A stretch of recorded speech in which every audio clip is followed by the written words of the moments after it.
Okay, so it is now July 12th of 2025. This is just going to be a little bit of a modge-podge of a video. Back to your regular schedule program in terms of everyday life with the daily grind. So I said to Andre yesterday, I said, Andre, it looks like we have ghosts in our house. Don't you think? Can you see what's going on here? Huh? What do you think is going on here, people?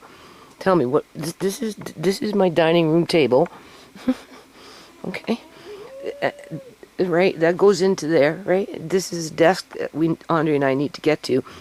But because of Amari leaking out, right? Leaking out, Andre and we constantly have to struggle with the things that he lays on, and we have to constantly wash, and as well as pillows, right? You can see what's going on here. After a while, obviously I did laundry yesterday, back to back to back, and look what's going on. Hold on a minute. I'm in my funky little kitchen here. Well, I'll tell you, I'll be so happy when I move from this house, you don't even know. By the time I leave, though, I'll be so blind it won't matter where I live, I suppose, because you can't really see anything. So the only thing you can do is take solace, comfort in what is that called? That whatever environment you're living in is functional, right? What I live in this little kitchen with no proper porch or storage area or spillover area when right. Everything just piles up in here.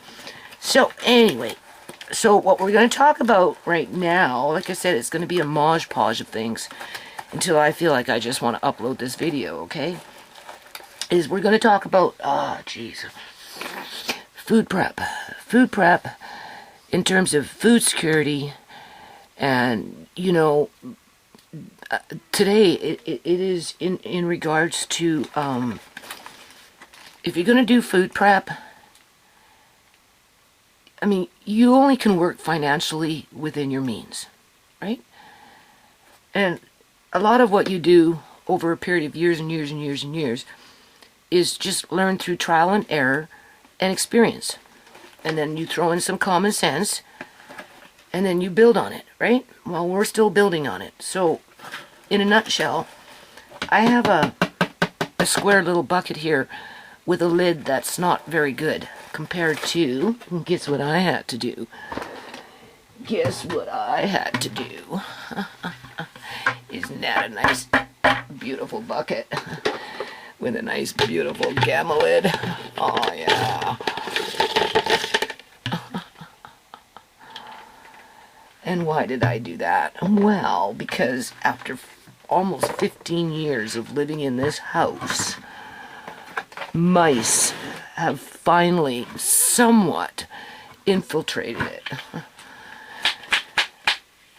In other words, I don't have a problem, quote unquote, with a mouse infestation, but there's more than one mouse in the house. They don't bother me upstairs, per se, I guess, because of the cats. But I had a box over here, because my son, right, he said he caught him, a couple of mice, right? Anyway, I had a box here that had been sitting here for years and years and years. And, every now and then, maybe once every year or 8 months or something, I go through the box and whatever. Anyway, never had a problem. And then just last week, or 2 weeks ago or something like that, I hate putting on these things. 2 weeks ago, I'm jarring up shit and putting stuff away and, whatever. And then I opened up this box. Clearly something had gotten into it in terms of a rodent. So and then I don't see very well, right? So I got the box, like, I suppose 3/4 empty, right? And what's left, something got into a bag and opened up the bag and, scattered it around, and And I'm feeling it because I can't really see it, right? I can only assume. And of course, you know I ain't tasting it, right? So I'm feeling it, I'm like moving around, and then all of a sudden, shh, and this little fucking mouse, right? Running around and scanning in the box. I said, Andre. Andre comes. I said, what's in that box? Is that a mouse I'm looking at? Because I see it in the corner, but of course I don't see it very well. He goes, yeah, Nana. Little bugger. It jumped itself out, and it ran into here, right? So I put some, a little bowl of potato flakes. Potato flakes, yeah. Because apparently if they eat potato flakes, they eat so much of it because they like it, especially if you put a little bit of sugar in it with asamine or whatever, but just put a little, and it'll eat, right? And they'll eat so much so that when they go looking for water and they drink water, it swells, and that basically kills them, right? Or you can mix peanut butter with baking soda, half and half, right? Or sugar, or whatever with baking soda. Baking soda will also kill rodents, right? The smaller the rodent, the less they need to eat, obviously, right? So, anyway. I got one more piece to push. I love these buckets. They're nice. They're a bit expensive, but they're nice. They're nice when you can do that, right? And so anyway.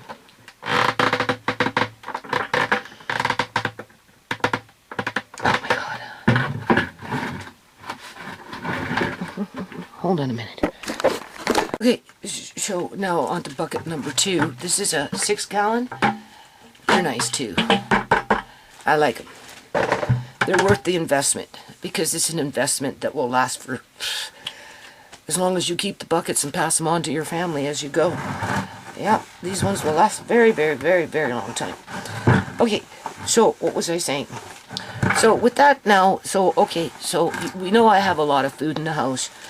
We know I've been doing this, that, and everything, whether it's home canning, buying canned goods from the grocery store, doing the wheats, doing the beans, doing the rices, and yada yada. And over the period of the years, I guess you can say I've done different methods. Initially, when I first started out, you know, I used whatever glass container I could pretty much get my hands on at the time that was either, you know, like those jugs, right? You know, the wine, the cider wine jugs. Or just whatever. I'd go cruise through the thrift stores.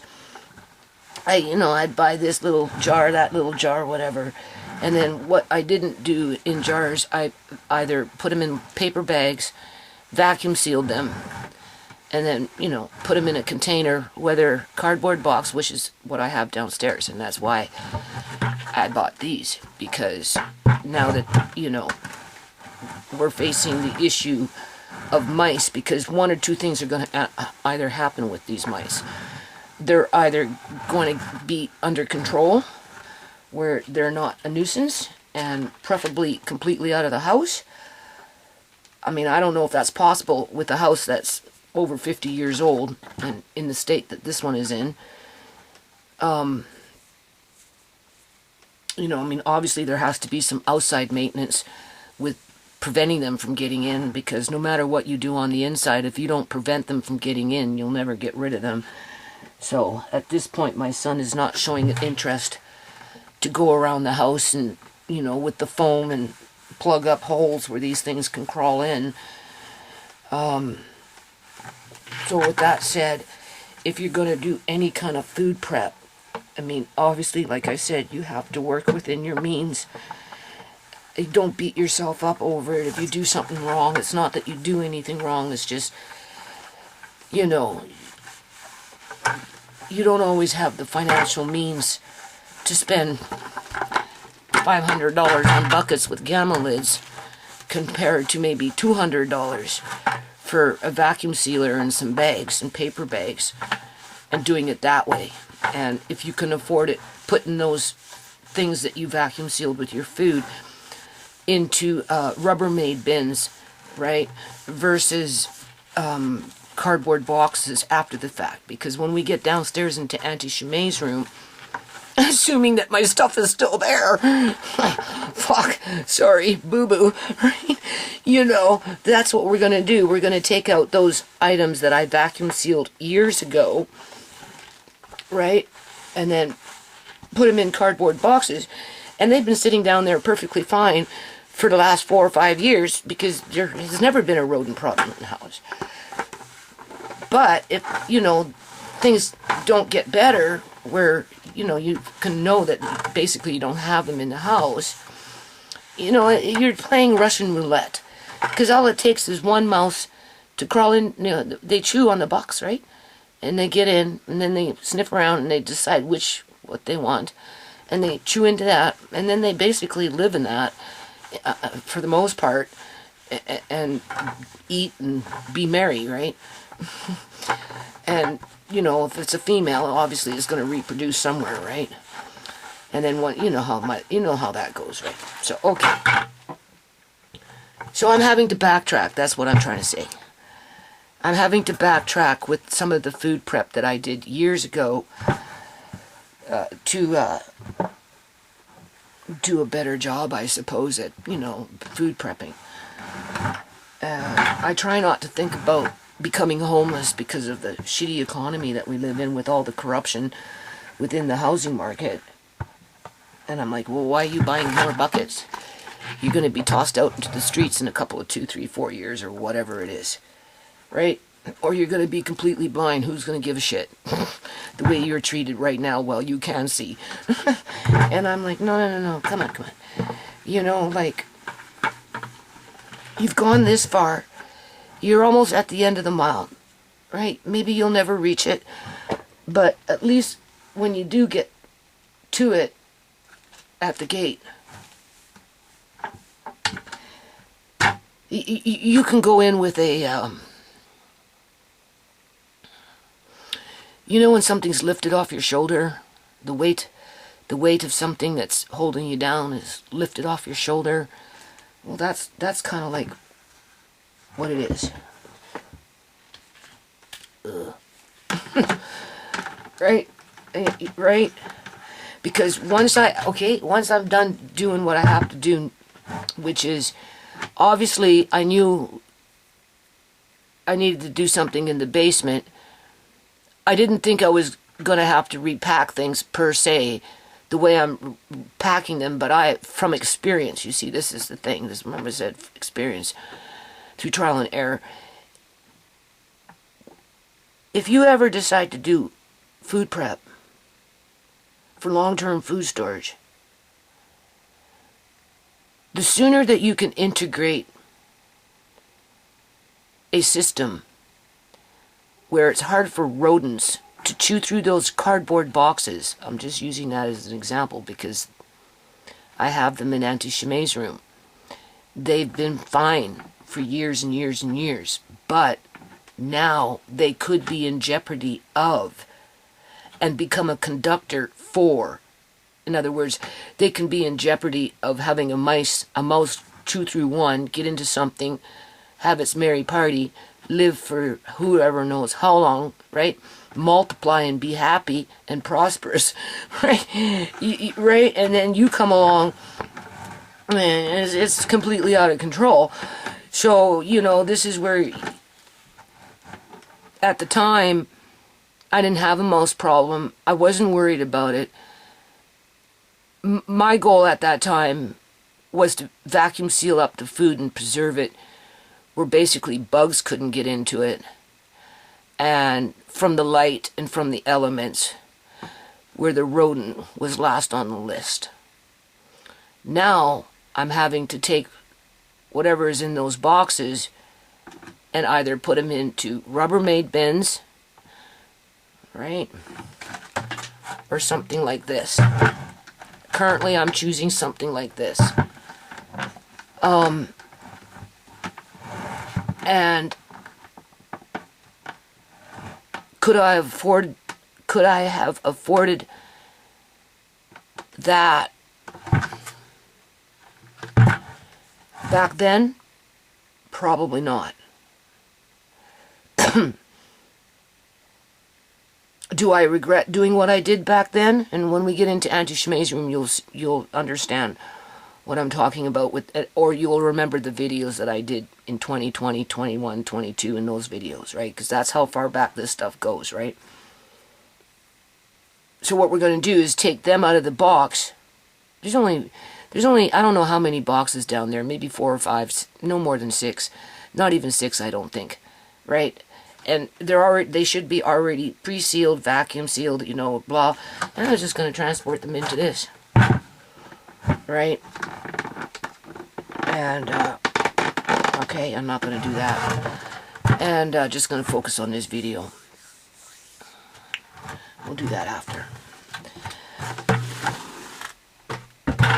So, just, you know, if you're getting into food prep, or you're in the middle of food prep, or whatever the hell it is you got going on in your life, it just, the more you can do it, I guess you can say, right the first time, the more comfort you're going to find long term. And I'm going to show you just a few things. I'll try not to keep this video too long. I got some turkey legs coming in today, being delivered, well, assuming that they have it, right? If they don't have it, I don't get it. For Amari, basically, so I'd like to do a video around that with his 10-inch enamel cast iron skillet and build a recipe that will either create 3 to 4 meals, because that's what an 8-inch fill it up to the brim meal is good for 3 meals for Amari at this point. A 10-inch cast iron enamel pan will probably be good enough for no more than 4 meals. That goes fast, especially if you're giving him 2 meals a day from that, what you made, right? And we know I'm trying to give him more meat in general, right? Obviously chicken and turkey are at the top of the list because they're the easiest to digest, right? So I want to do a video on those turkey legs, just so I don't get discouraged from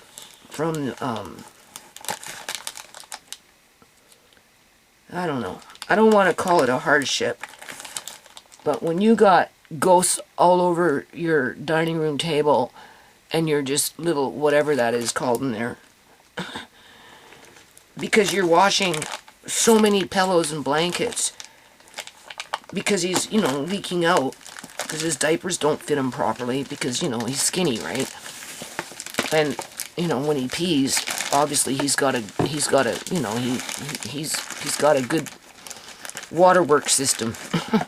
It's quite forceful. So, you know, as fast as you change him, not even an hour later, if you haven't gotten that diaper just exactly where it needs to be, and even then, if he moves and stuff or whatever, next thing you know, whatever you laid down that was all nice and clean and dry and dotted is saturated with pee. Yeah. And if you're not up on it, you know what pee is like, right? After a while, it's sitting there for a bit, you know, it's like, it's pathetic. And then you bag it up into a bag, you put it over there as if I got any fucking room, sorry, boo-boo room, right? And then he does it again. You know what I'm saying? 3 days go by, you go grab those bags, you put it. So, you know, I'm always at my kitchen sink rinsing this shit out before I throw it into the freaking wash machine. Like, who does that? Yeah, okay, whatever. You deal with it. Be happy you got a wash machine. Be happy you have a sink that you can rinse out what you need to rinse out before you try and wash it. And as fast as you wash it, you have to wash it within 2 or 3, 4 days, because it is what it is. So, you know, what I'm trying to say is, well, I'm trying to say a lot of things here, right? We'll talk about this in a minute, right? What do we got here? You see what's going on?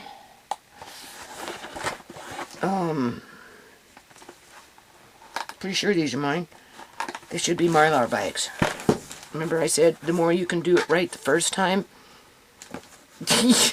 you won't have to backtrack 2 or 3 or 4 years later and repackage everything just in case you get one mouse in the house. You know what I'm saying?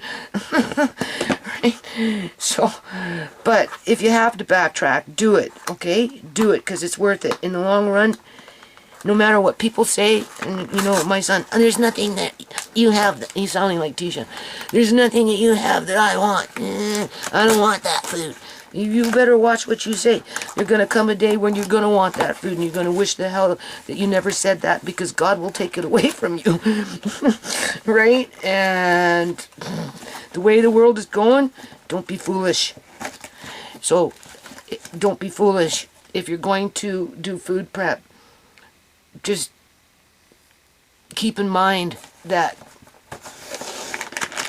the more you can do things right the first time. This is oxygen absorbers, okay?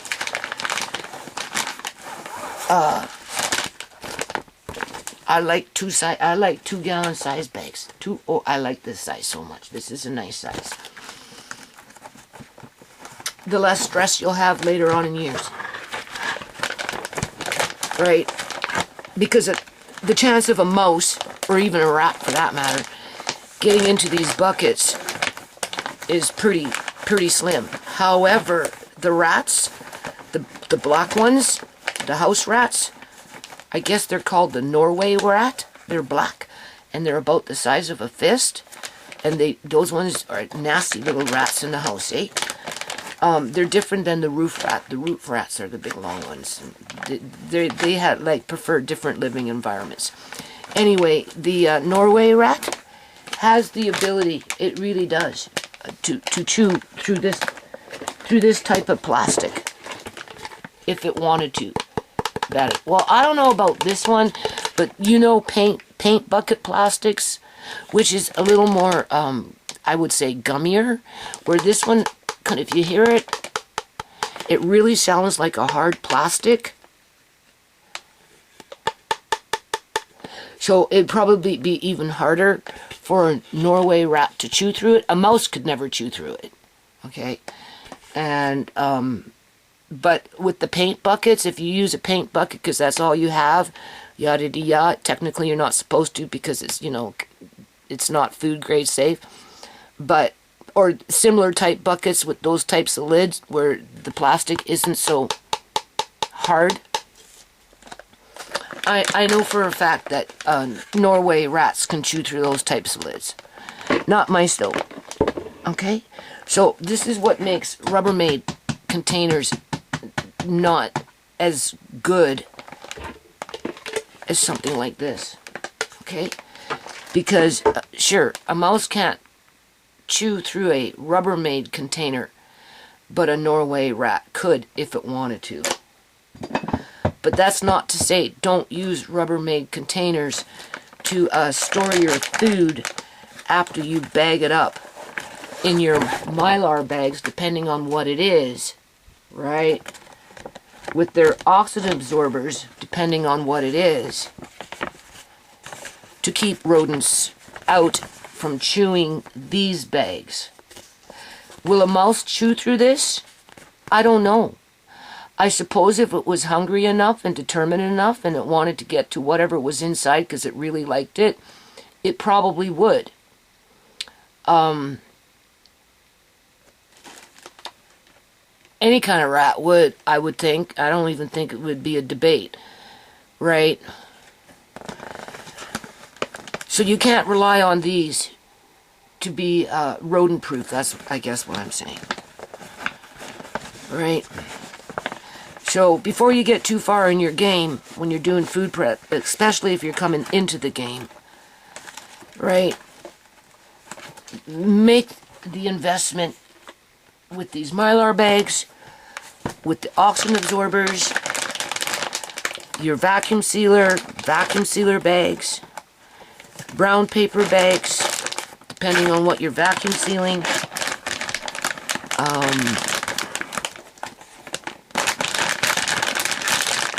Oh, I hate starting my day early. I'm crashing. I can feel it.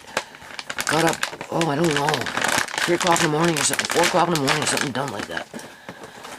Yeah, I don't know what time it is now. And, get yourself, I like the Ziploc with the, Mylar bags. Now, if you're gonna go as far as buy that, make sure you have one of these things. Okay, not a curling iron. And I'm gonna show you why. That's the point of this video. Well, part of the point. Because if you're putting it away for long-term food storage, you want to seal it. Yeah, I'm going to show you why. But again, you do what you do. You do what you can, right? Okay? Not everything makes it. In terms of, not everything that you put away for food storage will last a long, long time. Some longer than others. Some are more susceptible to things than others. Okay?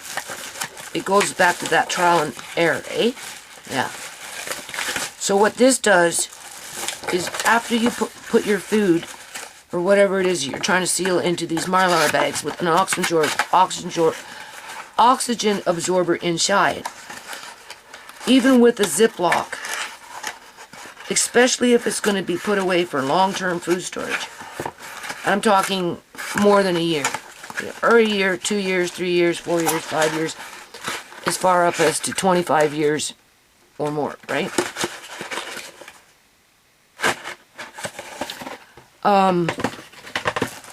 You want to seal it. I don't know. I can't see, so I don't even know how to open it. Honestly, I don't. This is where I need... Do you see what's going on here? I don't even know how to open this thing. Yeah, I can't see. Anyway, it's a hair straightener. It's a hair straightener so that you can seal the ends. I'm going to show you why. Okay? See, this is the Mylar bag. For the ones that don't know. I didn't know what a Mylar bag was at one point in the past either, right? Oops, sorry. Yeah, here we go. It has a Ziploc on it. Right?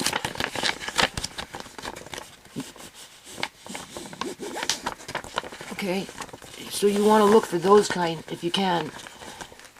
And if you don't have that, to seal the edges after the fact through heat pressing, don't beat yourself up for it.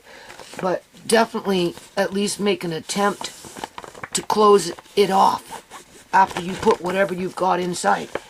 Because if you don't, and make sure you put enough oxygen absorbers in your product before you seal it to kill off any weevils or whatever comes in with your products when it comes to wheats and those kinds of things. And I'm going to show you why.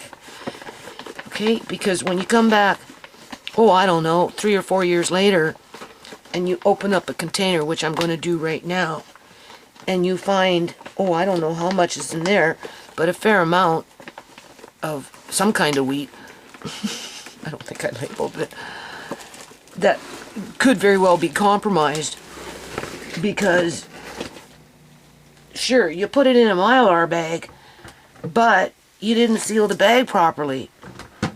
And clearly you didn't use enough oxygen absorbers because, again, I can't see. Right, I really can't. Well, I can, but, you know, it's hard to see certain things, right? Certain things, I can't see it. I could only feel it, right? Oh.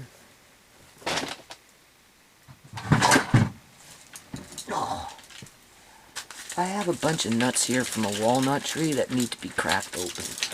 I've been sitting here for years. Do you know I opened up a nut that was sitting in a bag like this for 2 years, and I opened it up, and do you know the nut was still good inside?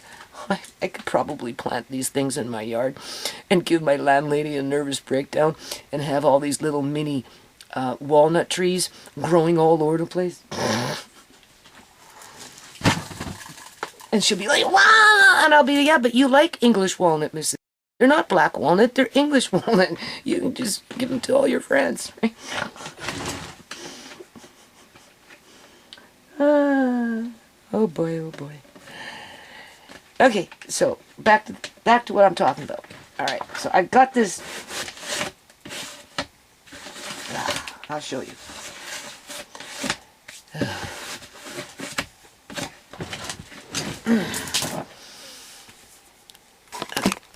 Do you see this bucket? That's a fair-sized bucket. I don't know what kind of bucket it is, but it's full of some kind of wheat. Because I opened it, I don't even remember where I got it from. Maybe I brought it from downstairs. I don't know, but I just know that I got to do something with it, right? And I'm like, I opened it up. Now, obviously, I bought this because I'm at the stage now where whatever I've done over the years, I just have to backtrack and double check. Right? You do that with your pantries. You have to, right, okay. And organize and make it available, more available, and find ways to start using it on a regular basis, which I'm working on, right? And of course, you don't want to give any kind of rodent an opportunity to multiply, especially unseen, in terms of it chewing through a cardboard box, chewing through a Mylar bag, digging itself in there, and then using that as its personal grocery store as it goes in and out, because that's what they do, right? And then breeding, and then, yeah, right?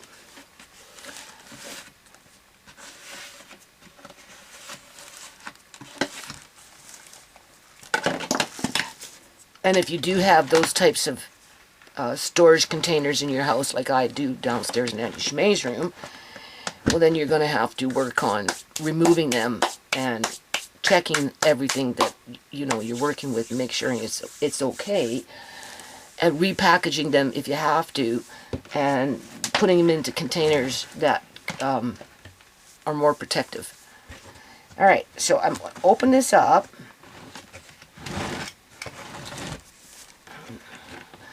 And I'm like, what's in here? Oh my God, the camera's gonna blink out. I know this camera. Now you'd think, okay, this is how I sealed it.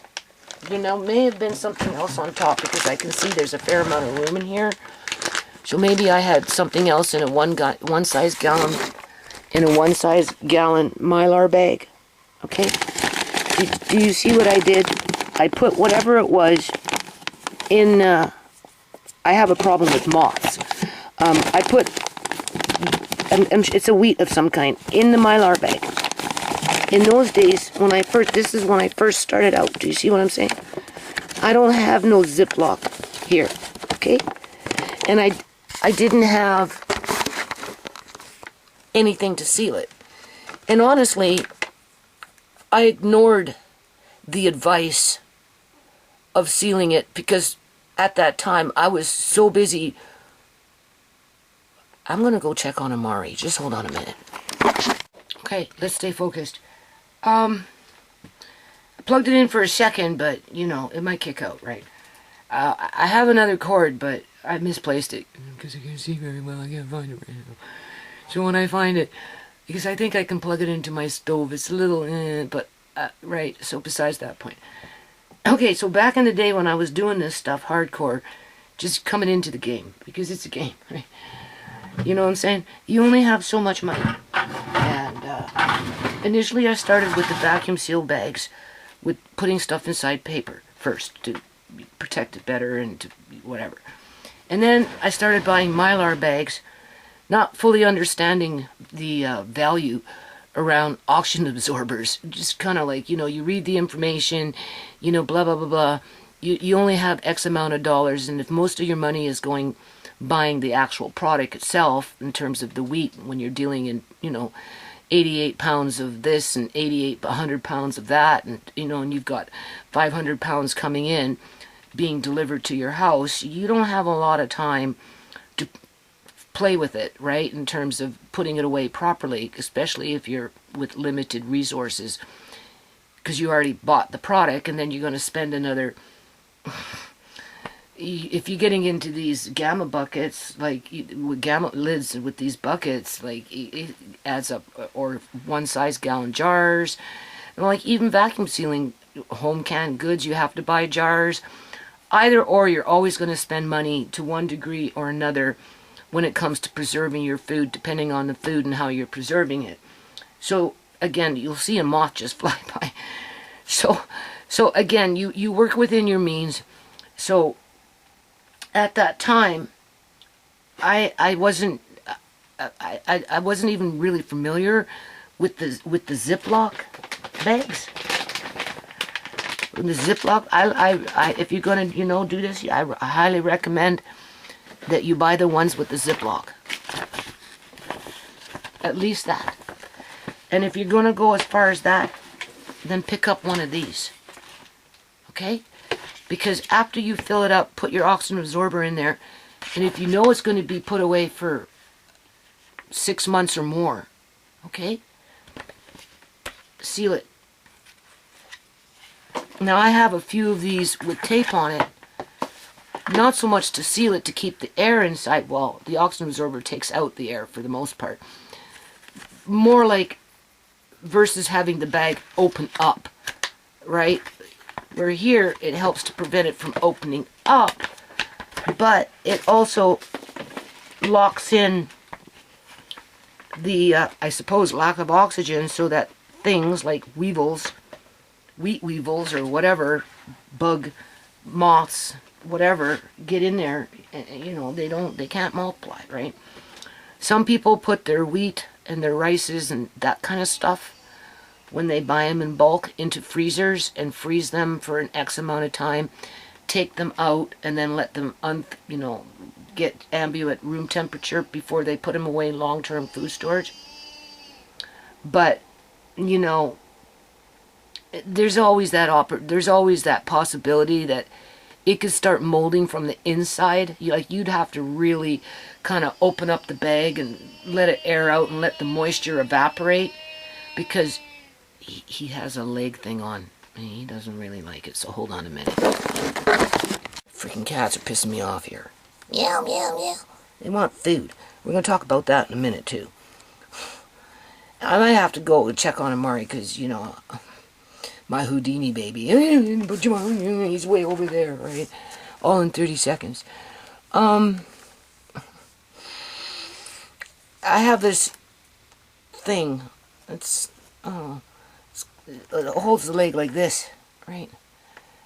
So that gimped up one where he broke his tibia, the right side, it goes like this, and it tighten here, right? Because that's what happens to kids with cerebral palsy, under the knee, right? So I made him do it. I don't leave it on for very long, half an hour to an hour, because it's plus he's moving, eh? So he might start up with his antics because he's playing. All right, so back to what I was talking about. And don't forget, we live on the farm, so you do it. You just work with what you have, right? So basically, back to the Mylar bag. If you're going to do any kind of food prep,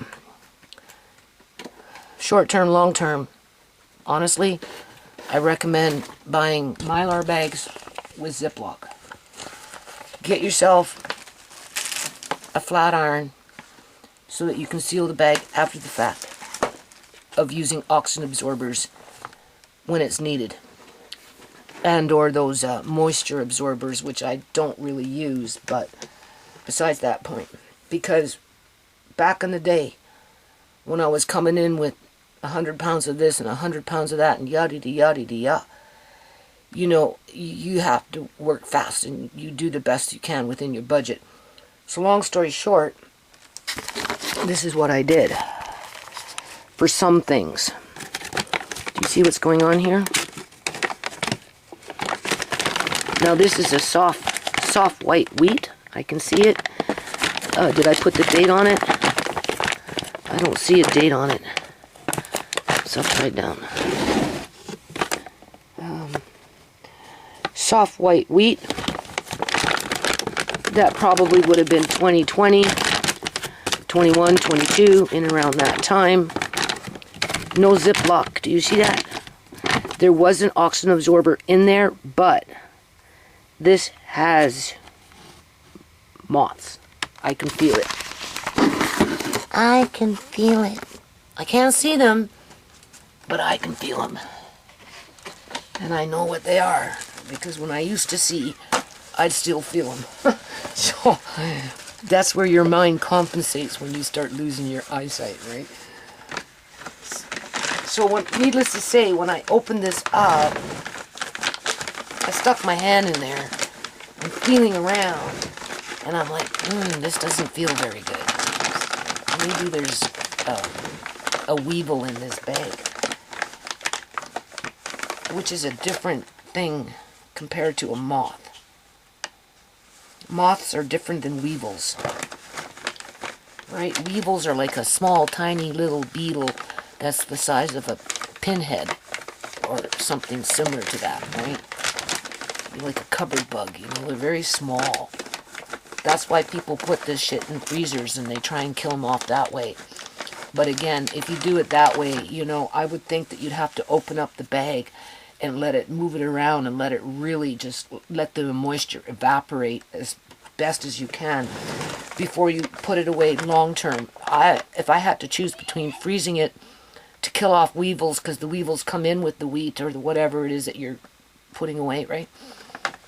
I would choose the Mylar bag with the oxygen absorber, learning how to use that method correctly versus depending on a freezing method to do the job for you. Even if you were to use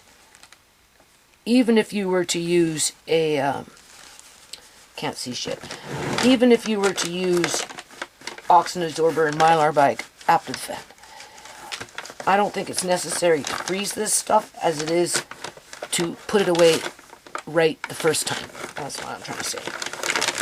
But of course, again, you only work with what you have because, you know, we're on the farms, right? And you know how it can get on the farms. Okay, in some countries, what I've got here, people would die for. Seriously. So, you know, don't take it for granted, you know, in terms of scoff at it. Because personally, I think just by, now I have to have Andre look at it. I'm not 100% sure because I just not. I know that on the outside of what's inside this bag, either it was moths or a similar type of pest got in it because I didn't seal it properly, and this is why I'm showing you. Okay, now I have choices. I can take all this. If I had chickens, I'd feed it to my chickens. Sorry. Okay, I can take all this and I can just throw it into my yard compost, whatever. Or I can leave it in the bag that it is, bag it up and put it in another bag, put it outside with the word dog food on it, and somebody can take it and use it when they make homemade dog food. Or, I suppose if they're a homeless person and they were real hungry and they wanted to cook it up for themselves, after washing it,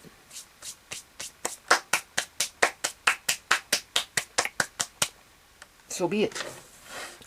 Or I can wash it myself and cook it up, because what I'm feeling here isn't that bad,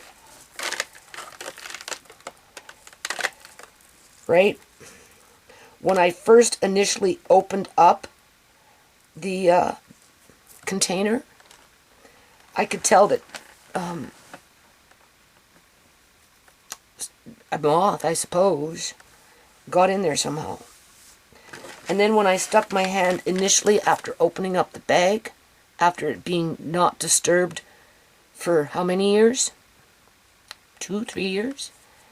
I could tell that something had gotten in here because I didn't seal it properly. And that's why I'm talking about this, so that you don't have to worry about this, hopefully.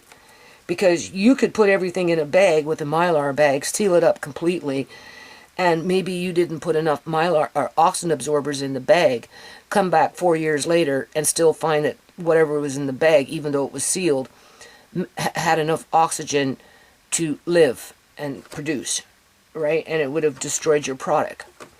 Now, from what I'm feeling here, I'm going to go deep down into it. You see, when I get into it, now I don't know, see, this is where I can't see. I don't know if it's just the,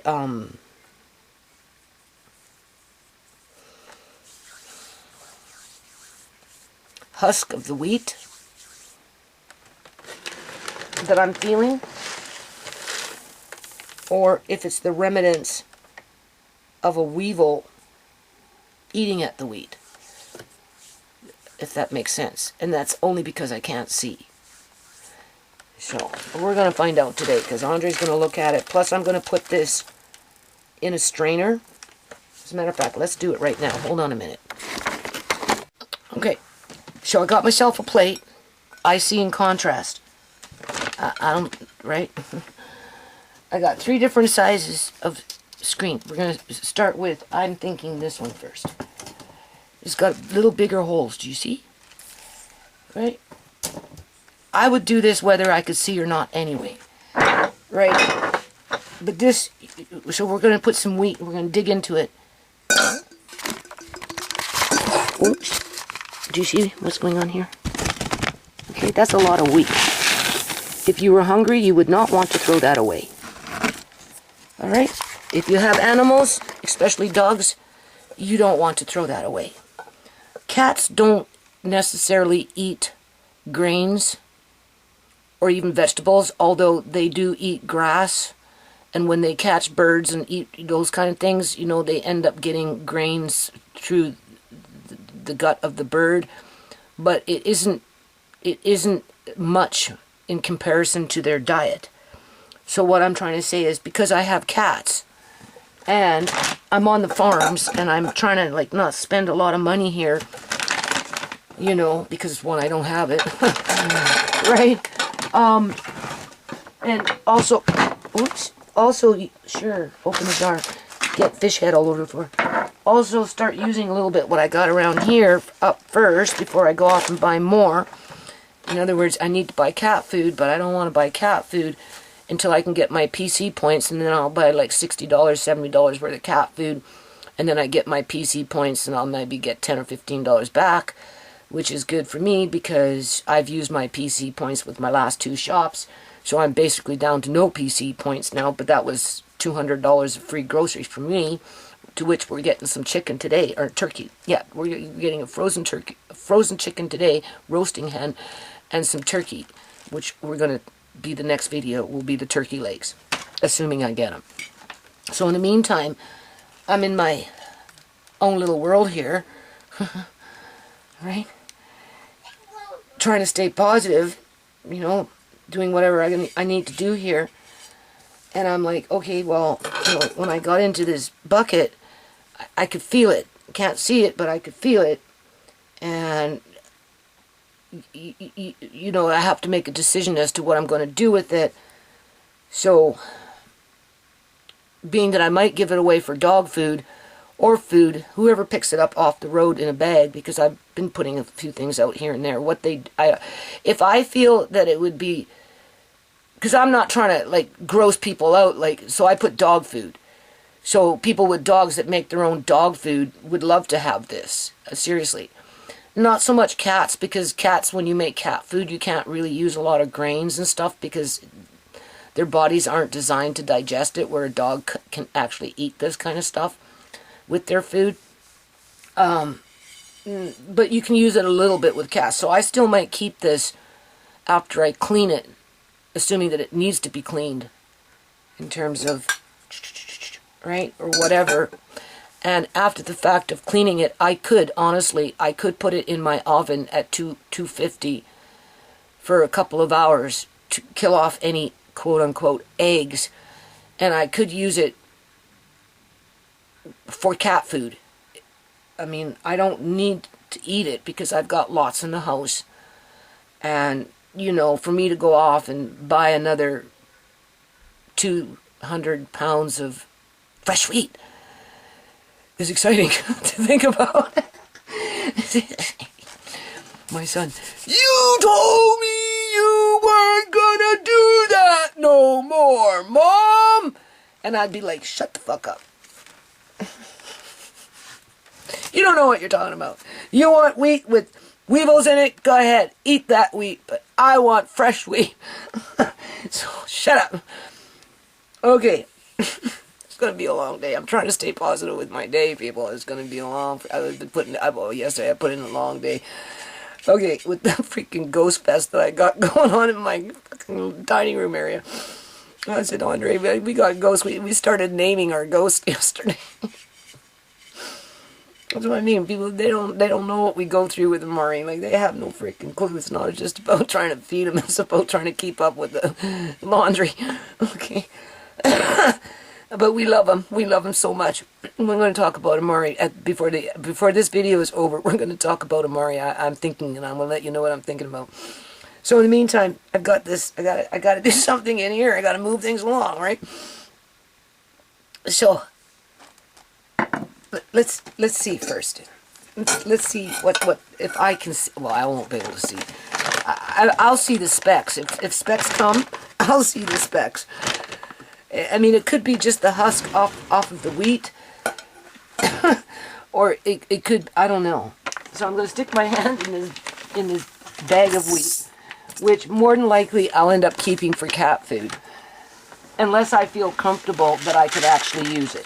At this point, I'm not too sure. I need Andre's eagle eyes to tell me what he sees. Do you see anything small, like a pinhead crawling on a plate? Because if you do, well, then that means we got little weevils in it. Okay, now we're going to go like this. Alright, do you see what I'm doing? Okay, and we're going to rub it just a little bit. This one might not be good, I don't know. Move it around. Alright, we're living on the farms. In some countries, people would fight for this. So don't take it for granted. Okay? Nope, don't take it for granted. And they wouldn't be fighting it for their dogs. They would be fighting for it for their children to eat. Okay? It doesn't matter. In terms of country, so many countries, people are starving. This would be godsend for them. Okay, so I can't see. You see, that's the problem? So I'm not 100% sure with what I'm dealing with here. Although, as I'm playing with it and working with it, I'm making a decision as to what I'm going to do with it. Alright. Well, I see somewhat something on there, but I can't really see. I don't know. It does not smell like mold, so if it smelled like mold, then definitely it would be in the compost. Okay? I can feel it, but this could be just...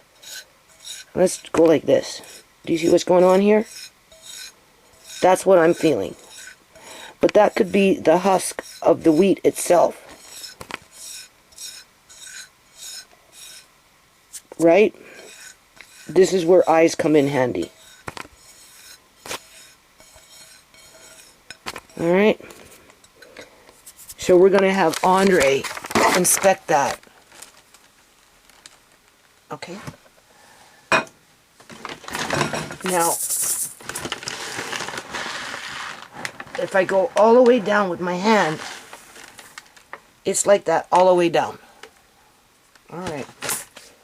So we know what we're going to do in terms of not only are we going to sift it,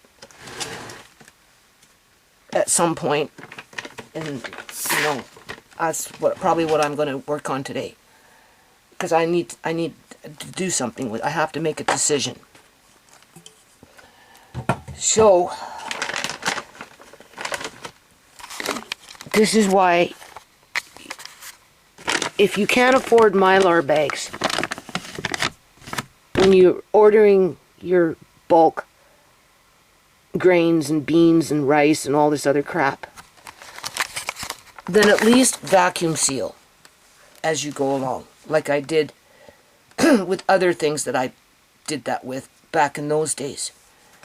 Yeah, because you come to them 3, 4 years, 5 years later, and as long as there's nothing inside in terms of a weevil or something like that, oh yeah, you're good to go. We're here. Maybe everything that went in at the time was perfect and didn't have a weevil. I'm just using a weevil as an example, right? But just because of the way it was not sealed properly, the bag itself, and that whatever oxygen absorber I used clearly was ineffective, and then the bucket itself was inferior in terms of it wasn't airproof. Not that a bucket with a gamma lid is airproof, but besides that point,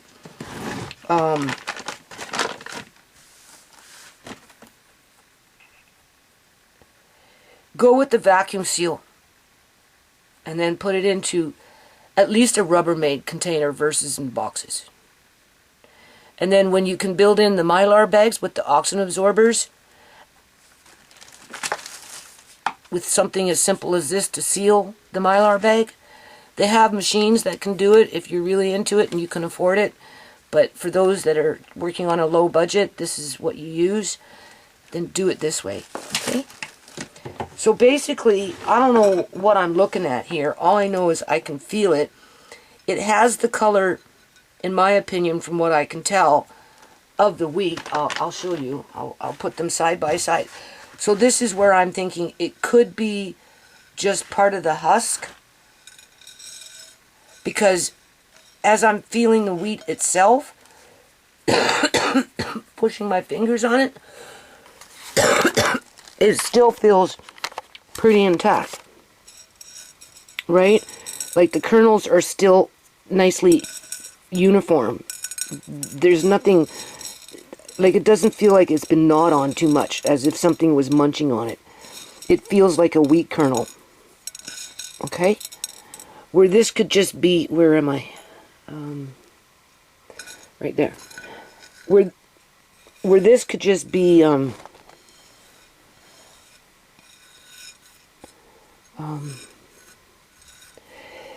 just the outside of the wheat itself. I don't know. Okay? So, and then let the old sniffer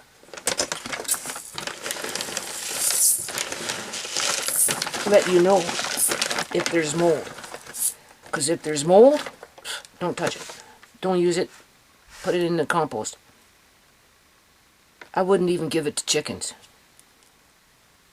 And it doesn't, it smells like a grain. It really does. There is no mold in it. No mildew, no mold. And I got my nose right to it. Okay, it's on the wheat itself. So, no moisture got into it, so that's good. Because that is what would create mold. Right? That's another reason why you want to seal these bags, to keep the moisture from getting in. So basically, what I'm going to do now with that we've done that, is I am going to sift it today. I'm going to get my pans out. This is what I'm going to do. I'm going to get my pans out. Right? I'm going to sift this. I'm going to divide it between 2 pans after I sift it out. Do this, sift it out, whatever. Distribute it between 2 pans. And then I'm going to put it in the oven either at 225 or 250, probably 225. right? I mean, you could go 190 and leave it in there for quite a long time, and after 190, I would think that if anything was alive, after 5 hours at being at one, because my oven goes as low as 190, you could even put that in a dehydrator and run it through a dehydrator, right? And for 24 hours, and anything that would be like a weevil, I would think, with an egg or something like that, assuming that's what we're dealing with here, because again, I can't see, so I can't be 100% sure yet, would be eliminated. And then you could take that product, because it doesn't smell bad, okay? Right? Anything that we're dealing with here is on the surface, and it could be just natural deterioration because of the way it was stored, right? Could still be used, whether for animal food, or I suppose depending on your situation and how hungry you were, you could cook it up. Cook it, boil it. Right? You could grind it up and bake it in bread, or just boil it. Right? I bet you this, we should see if this will still sprout. You could sprout it and then dehydrate it and then grind it up. Right? Right? This is what I'm trying to tell you. Now, for the ones that got money, think it's a waste of time, think whatever they want to think, right? It's really none of their business, as long as you're being hygienic about it. In other words, if there was mold in that and you were to be stupid enough to start cooking it up and eat it, well, then obviously there's a problem, right? Even if there isn't any weevils in it, just in light of what I'm dealing with here, and I've talked myself through it with this video as to what would be the best method of dealing with this problem without having just to throw away $40 worth of wheat or more, because that's a lot of wheat. Well, maybe not 40, maybe $30 worth of wheat. Well, it's nothing for me to put it in the oven for 5 hours, 10 hours, or whatever I want, and then rebag it. Nothing. And I can use it for cat food. Yeah, a tablespoon at a time, or 2 tablespoons at a time, because I want to make cat food today, because I didn't want to spend money on cat food, and I only got a little bit of dry cat food left. So I thought this is a good time to start making cat food, a little here, a little there, because I have these cans that have been sitting in my hall forever. I think I even have some cans in there, and plus whatever I did with my home canning, I just kind of want to, get on with it, right? So I think today we're going to start with a chicken knuckle that was canned in August of 2023. You can see that. Now, living on the farms, if times were real tough and I didn't have a lot of protein for my family, I would use this for chicken knuckle soup for my family. But I don't need chicken knuckles yet. So I'm going to open up this can, cook it for 10 minutes, and get it ready to mix in with canned cat food. I figure 1 can of this to maybe, 2 or 3 cans of cat food, right? With, well,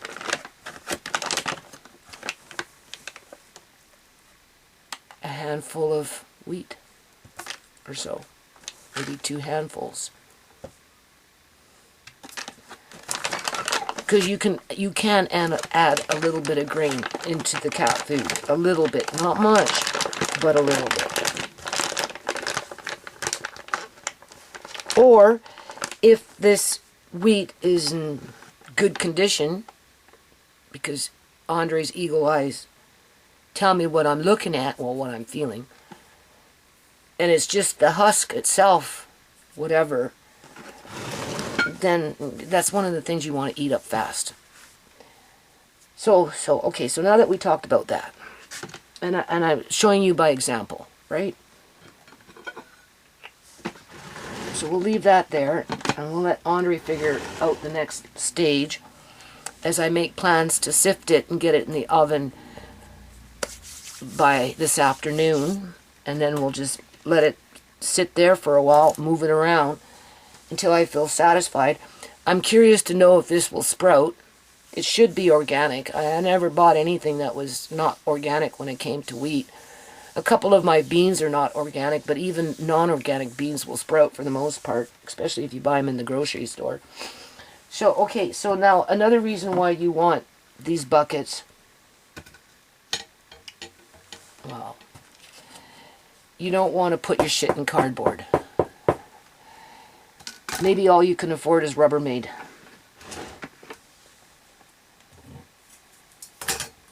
Right. Versus these kind.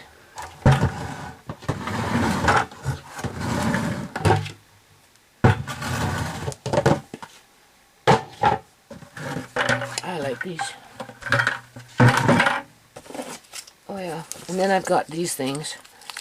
I bought them a long time ago when Amari was young. I've never felt comfortable with liquidy type food in a Mylar bag. I don't know why. Because, well, Mylar bags, they're made a little bit with aluminum. Most of them. Well, some of them, not all of them, right? Anyway, Amari doesn't really like these. He prefers what I make him. And before I'd snap the lid and feed it to him, even after tasting it, I'm going to cut it, pour it in, and rinse it out. I'm going to have Andre look inside to see if the Mylar inside has compromised. Otherwise, I don't want to give them to Amari, right? But I got like a whole bloody box full down here, over there, right? And, I mean, even if I don't use them for Amari, I could use them for cat food. Or I could put them out on the road if I want to. I haven't decided. Okay. So I have this box here, which is a perfect haven for a mouse. This is just miscellaneous things that, you know, as I'm jarring things up still and doing whatever I'm doing, just ends up in there just because, right? So now what we're going to do is we're going to go through this box and start putting some stuff in a bucket. I don't even know what's in here. Something. And then of course you have to, you know, moths. Moths, I said before, is my biggest enemy when it comes to anything, really. Because they come in with the, oh, there's no label on those. I didn't write nothing on here. What's in here? Oh. Okay. So before you put things in your bucket, always wipe, right? Especially if you've already got moths. They come in with the groceries. They were gone for, I had them, oh, I don't know, quite a few years ago. And then they went away for a couple of years. And then I picked up with buying in bulk between Walmart and Canadian Superstore, rices, a lot of rice, and that kind of stuff. And that's when they got back into the house. And that's how I know they come in with your groceries. Right? I was buying bulk spaghetti, bulk macaroni, bulk rice, you know, like in, you know, a large amounts. And that's how that stuff was getting into the house. So, before you put your stuff in your bucket, it's worth just wiping things down with a damp cloth, and then with a dry one, wherever that went. I don't know where that went. Okay, now a dry one. I think these are peas because I bought the organic yellow peas and the organic green peas. Okay.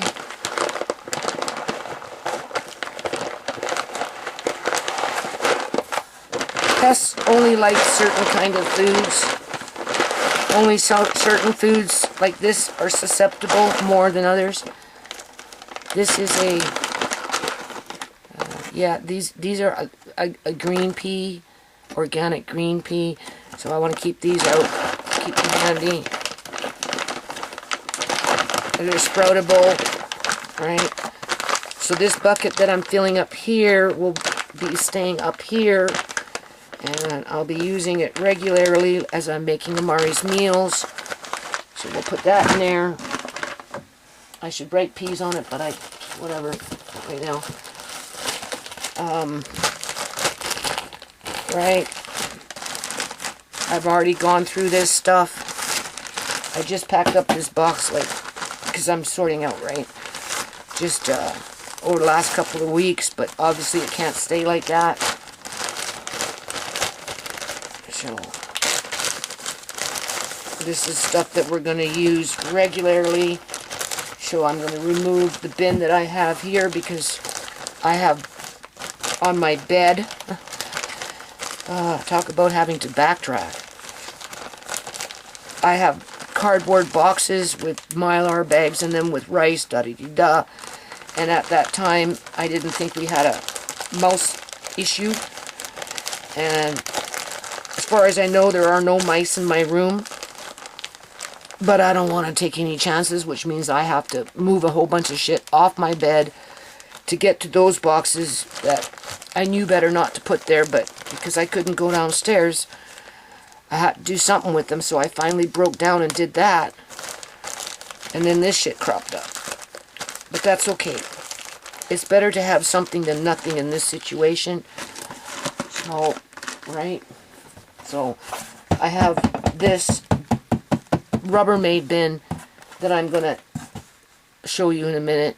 And we're going to take what's in there that's in Mylar bags already, put them into this 6-gallon bucket with the gamma lid, and then take this Rubbermaid bin and use it on my bed where after I pull out a whole bunch of shit, to put it there, okay.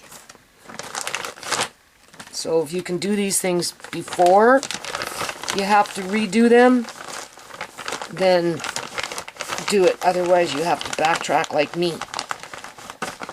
But again, we're not made of money, right? So we can only do what we can do. So don't beat yourself up if you can't do everything at one time.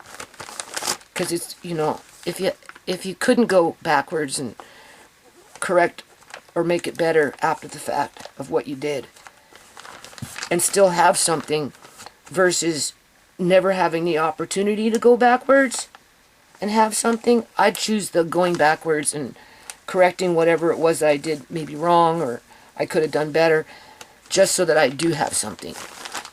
Okay?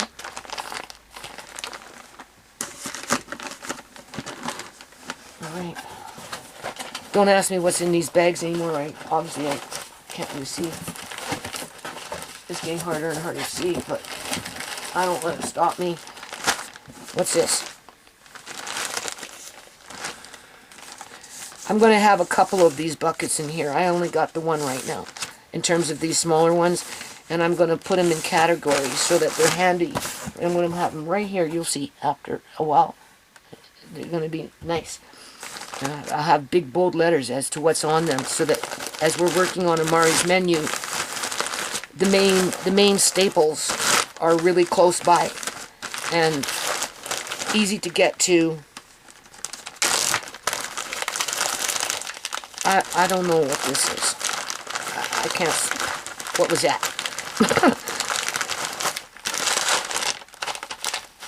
Oh, what is this? Wheat. Yeah, stuff like this. I'm using up. That should be in that bag over there. So we'll leave this one out. Okay. I don't know what this is. I don't like the way it feels. What is that? What do you think it is? It's sucking itself in.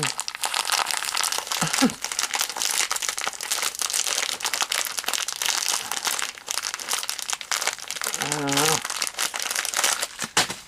don't know. Maybe nothing I want. Okay, so this one we're not going to put in that bucket. This one we're going to figure it out. Where they're going to want it, or it's becoming cat food or dog food or something like that. Okay? Alright.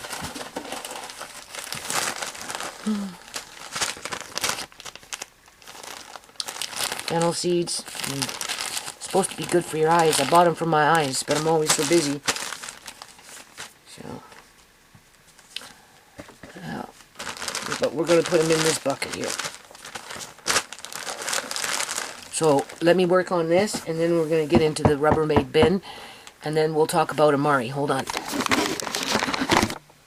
So, you know, as I'm sitting here wiping things down, see, this is what happens. I put everything into jars, right, because you know me and my jars. And then I have a little left over, right? So, you know, before I put it in this nice brand new bucket that I got, I'm just wiping it down. Even though I just wiped this bag, or this new bag 2 weeks ago, or whatever, wiped down 2 weeks ago, or whatever, right? Okay, I was thinking, with the wheat, right? Whether I use this wheat, or whether I use another wheat. You know what would be maybe nice? To get it so that you can start eating it with, like, my mother used to try and feed me, wheat porridge. I don't like it when I was a kid. You know, she'd just cook up wheat and say, eat it. And I'd be like, oh, I didn't like it. So I never forced that on my kids. But where I'm at now in life, you know, I can see the value of the wheat, especially in this day and age. And, you know, again, if you were hungry, you would eat it and you wouldn't complain. But in order to incorporate it into a diet where maybe it's not like a cereal where you're eating it in a bowl, just a bunch of wheat cooked up, maybe cook up the wheat with a fair amount of water so it swells and it gets cooked, but it doesn't become quote-unquote mushy, per se. And then, you know, obviously drain it, rinse it, just cool it off or whatever. And then maybe you can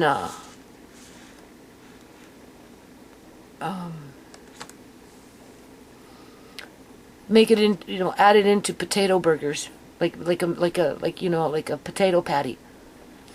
Whether you're making potato pancakes with raw potatoes, sprinkle a bit of wheat in, fry it, whatever, the pre-cooked wheat, sprinkle it in, and then, you know, cook it and fry it and whatever. Or whether it's mashed potatoes with being sprinkled with a little bit of pre-cooked wheat, and then fry it that way, whether mashed potato or raw potato after you shred it.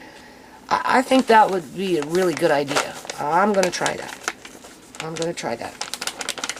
Now, I had a whole bunch of these, and don't ask me where they are.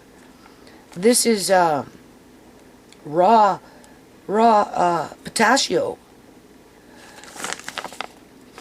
But I don't know where the rest of them are. I have to soak them for Amari before I use them. I'm just going to put them in here for now. Oh my God, Mickey, don't scare me. Okay. I should have like 6 more bags. Do you think I can find it? No.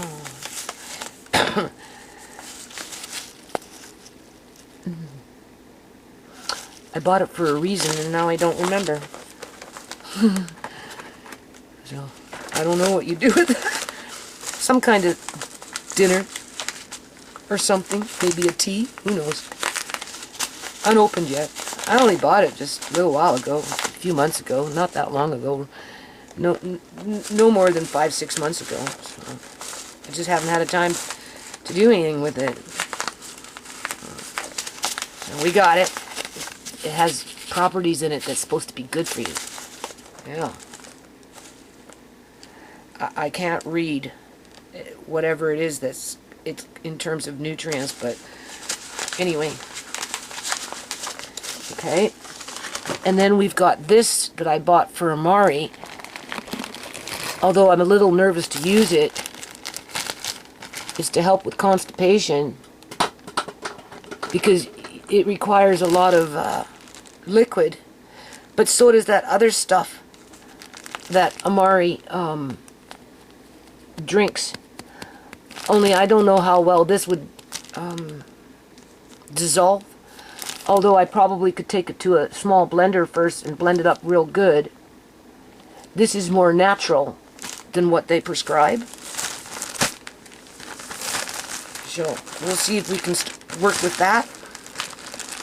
If I knew that he would drink 8 ounces of liquid with this, like he does with the other laxative, I'd start using this more in combination with spinach. Yeah, spinach. And ground up prunes. Stewed prunes. Whether you home can them yourself or whether you buy them already stewed. So we want to keep this. Yep.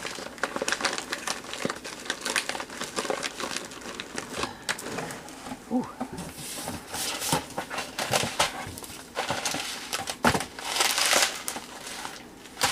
Icing sugar. Now, this is where you gotta be careful. Moths don't particularly like icing sugar, but that's not to say that they won't get into the bag. And just, you know how they are, right? So before you put that in your bucket, you might want to rebag it. I'm not sure what this is. We'll find out in a minute. Oh my god, here we go with the aches and pains of all this other crap. Okay. So we're just going to... all those bags that came from my freezer downstairs, I washed them. So now I'm using them again. Well, okay, so before you put, right, just clean everything off. There ain't gonna be no moss in the icing sugar, alright? Like I said, they only like certain kind of things, but they will make their little cocoons along the seams of things. So the more you can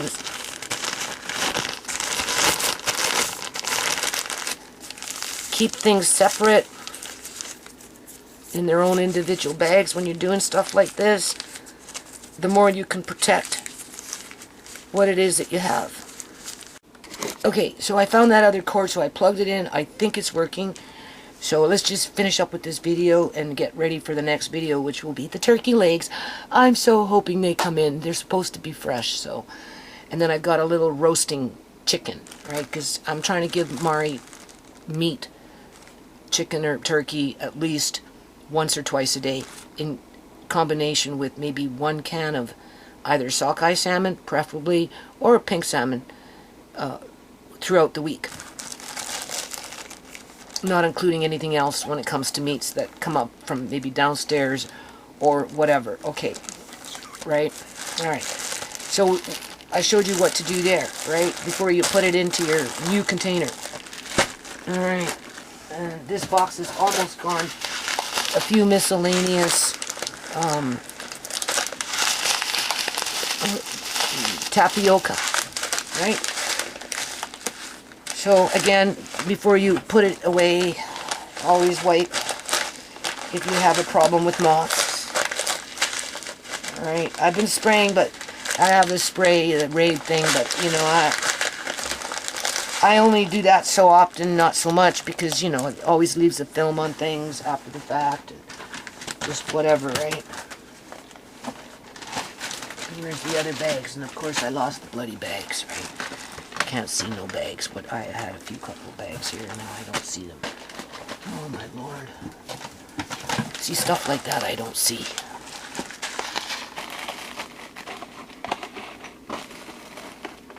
There we go. Like when it's here.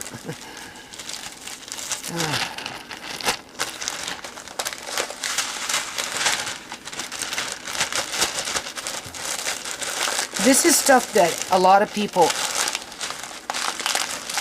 you know, have to just miscellaneous dicky shit like this that doesn't always end up in a container. And if it does, there's not enough room for the leftover.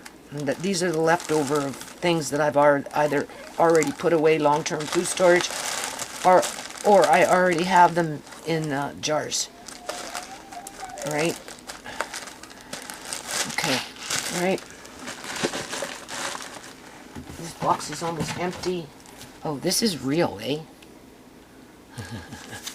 This is real. I paid $40 for that. Haven't used it yet. Nope. Andre makes really good, what is that called? Sushi. Yeah. When he was down, he hasn't been cooking downstairs once a week right now.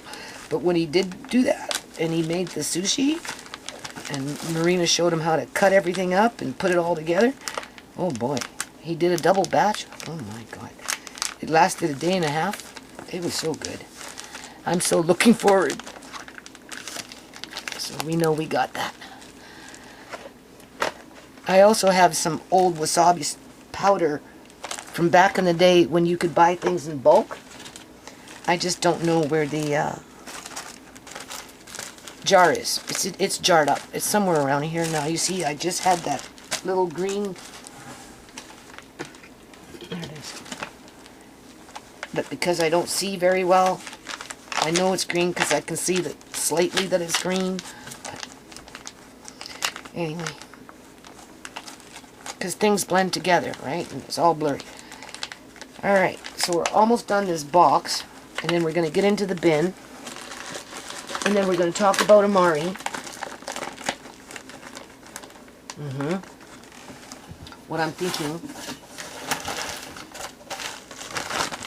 this is when I was growing those onions, I can smell them, they smell good.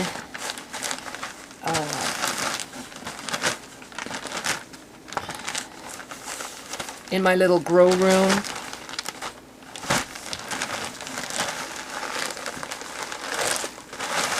and when I make my little mylar sidekicks, my homemade mylar sidekicks, that's when I'll be using this up. So I'm just going to put this in a different container that's going to be used for those little sidekicks that I'm going to make with miscellaneous crap. Rice. I'm going to do rice. Dehydrated vegetables, this kind of stuff, and bouillon. And then there's one more little pack of something. It's an orange tang that can stay out. Okay, this box is almost empty. And then we've got this beautiful. Alright. So I don't know where to put that.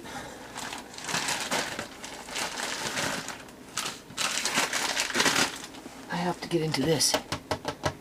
You take out some of my pots and pans that I'm not using, but I don't want to get rid of yet because in my mind I can still see, and I might end up going on a power can or something like that, and I might want them because, you know, they're, or maybe one of my pans or pots will get, you know, they, after a while their bottoms give out on them, and I might want to replace it, and before I'll go off and buy a used one or a new one, all I have to go do is go wherever I put these things elsewhere and grab it there.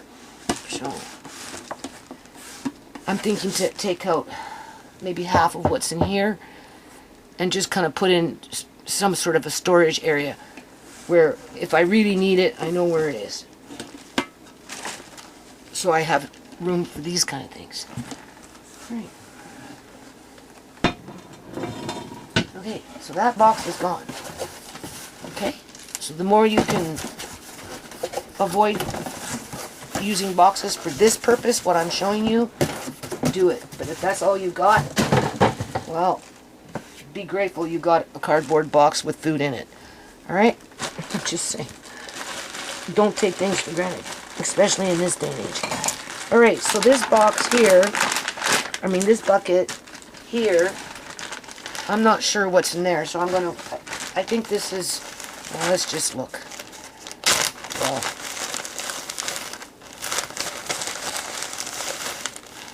yeah, I see.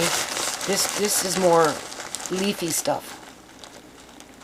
And something is here. Yeah. So this stuff would be good for what's this? I'll leave that one out. I'll be cooking with this one. Anything leafy that can still be used, like these are all leafy things.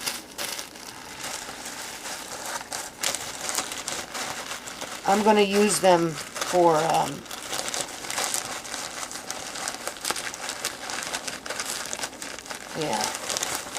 for the mylar stuff, for the sidekicks. And when I do that, I'll be doing a whole bunch in a row. I don't know what that is.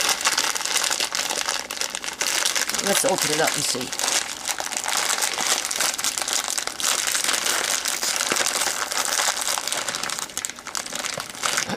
Popcorn. I think that's popcorn. Yeah, it's old though. I don't want it. You go outside for the animals.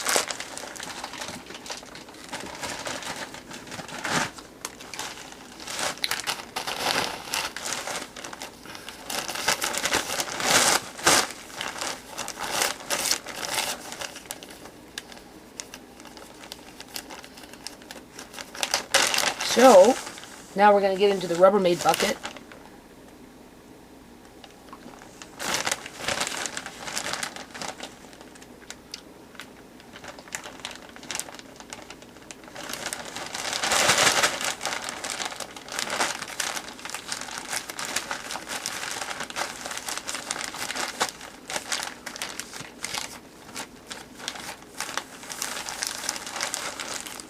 Oh.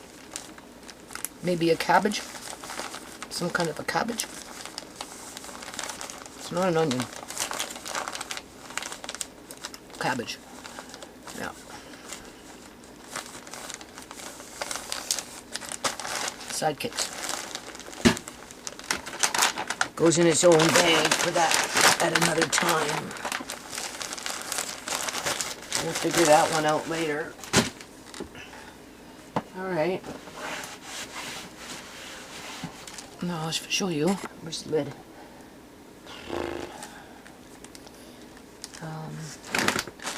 Where's the lid? Where did you go? Where did you go?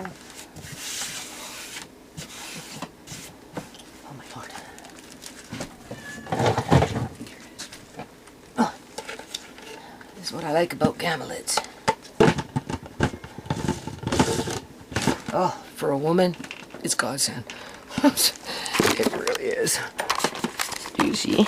Look how nice that is. Everything that was basically in that box minus this dish down here, is in there now. And then I've got these ones. Do you see? That's why I have to empty out something from here. From here.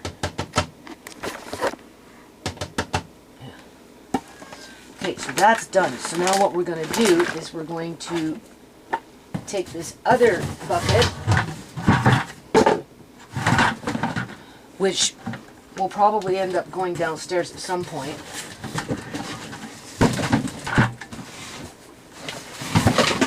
However, some of these things that are in here, I'm putting in those juice jars.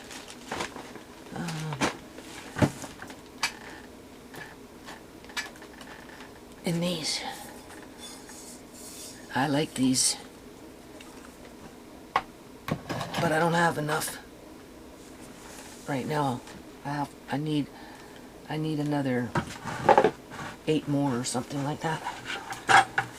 I have in my bedroom a spot for them, but when I had to do the green peas, and I put green peas and yellow peas in those jars, and with the oxygen absorber. I got some under my bed, and then I took some from a different spot, and I need to put a few more in there. Oh. All right, I feel static electricity.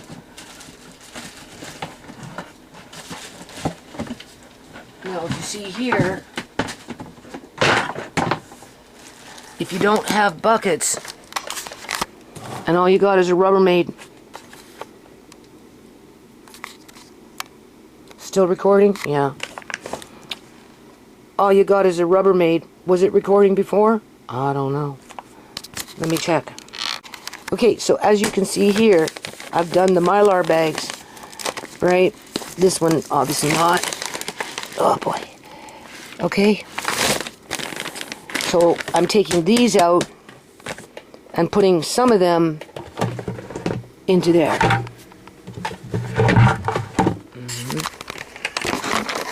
Oh my god. I'm hearing beep, beep, beep. Okay. And then I'm going to take this bucket, ease it towards my bedroom, and then find a day where I can backtrack. Take everything off my bed on one side of it so I can get to the way to the back. Take all that shit off so I can get to the box that's on the bottom with Mylar bags in there that could have rice in it. I'm pretty sure there's like sweet rice, jasmine rice. But what I'm concerned about, I'm not concerned about the mice eating the rice per se, as I am maybe a bag of quinoa. Oh yeah, like you know, they like certain things, you know, so I have to, you know, one box at a time, replace what I did. But I only did what I did out of necessity because couldn't go downstairs, people. You know? I'm not using it as an excuse, but it, you know, eventually you can only, it's been, right? You gotta move things along. So anyway, that's okay. Better to have it than not have it, you know? And even if you lose a little along the way, you know, some of it you can salvage and use for other reasons, where other things, you know, just, it is what it is. Like that popcorn. Nobody's going to want that popcorn except for maybe a crow. A crow would want that popcorn. I could see crows eating that popcorn. You know? Maybe the raccoons might. I don't know. Freaking skunks. Okay, so now we're going to just easy peasy. These already have... Oh, that little Houdini baby, man. I don't know. You see, this is where the supplemental drinks would come in really handy. And I'm glad I did what I did in terms of however, and just really gave it a conscious effort to build on Amari's meal program. You know, like he got up at, oh, I don't know. I got up before him. And I got up early. 3:34, something like that. And then he started to wake up around maybe 5. So then I changed him, and after I changed him, by that time he was fully awake. And then I put that leg thing on him because you know he's like this, right? So and I just left it on for about an hour. That's all he can cope with it, and he's still bouncing around there. You know, he needs. This is the like. Other days he'll sleep until 9:30, 10, 11, even 12, depending on, you know, I don't know what's going on. Or other days he's more sensitive to wake up early and he stays up, and, you know, this is a good time to give him that supplemental drink. Yeah, that's why I'm agreeing to it. Okay, so what do we got here? Did I write anything down? Oh, of course not. Of course not. Nothing is written down here. But look how nice that is. Oh my god. Right? Now normally when I put stuff in these bags, I use, after all this time, I just basically cut to the chase and I throw a bunch of oxygen absorbers in there. So I wouldn't be surprised that there isn't already oxygen absorbers. See? Oh, somebody's knocking on my window. Hold on. I'll be right back. Okay. That was that man. You told me! No. He came up looking for his electric shaver. TeaSha did Andre's hair. Couldn't find it. Anyway. Okay, so I brought another 6-gallon bucket, so I got 2 of them right now. I only bought 5. And then, of course, the gamma lids, which are expensive, but they're worth it in my opinion. And, what do you call it? I bought 10 3.5 gallons, which are nice as well. I find the 5 gallons aren't really worth it. You might as well get the 6-gallon. Just have that little extra space. Alright. But then I suppose if all you wanted was a 5-gallon, that's all you get. Okay. So, we'll just finish talking about this, and then we're going to talk about Amari. And that will be the end of this video. And I'll just finish cleaning up and just organize, and then when the turkey comes, hopefully I'll get those turkey legs. And then we'll start another video with the 10-inch enamel cast iron skillet. And we'll work on a recipe for Amari. Anything else I talk about. Alright, so basically what you've seen here, what you're seeing here is what I'm going to do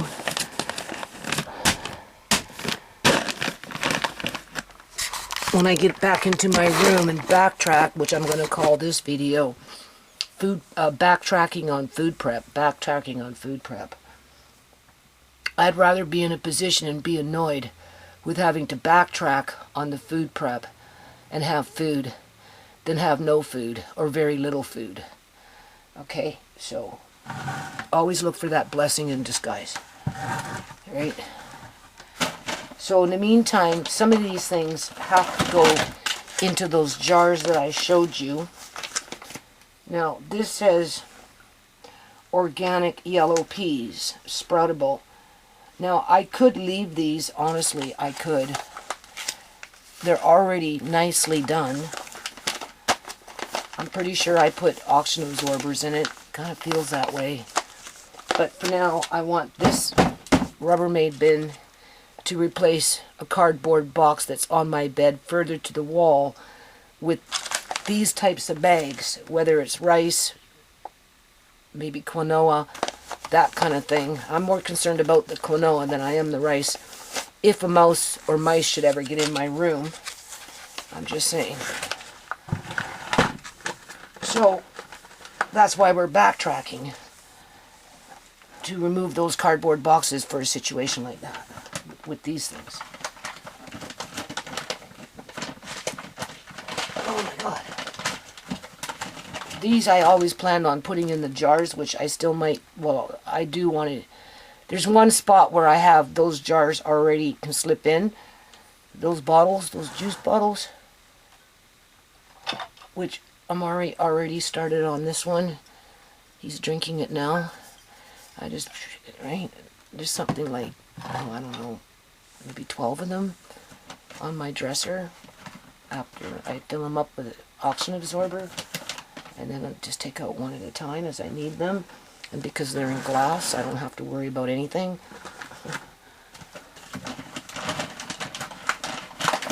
Oh my god, this shit, I tell you, it gets heavy. It really does.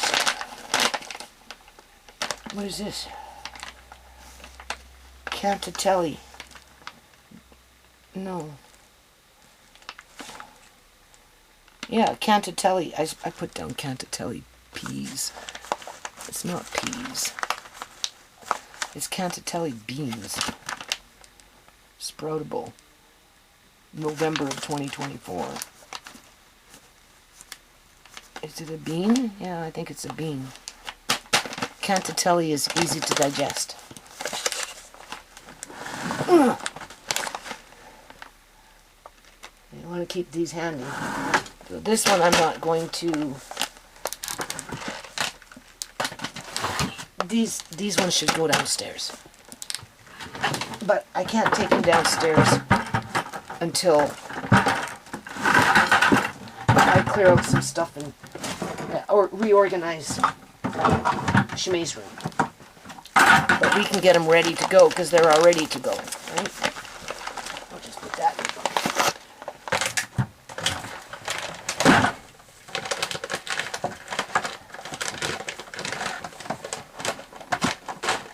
Okay. Whew.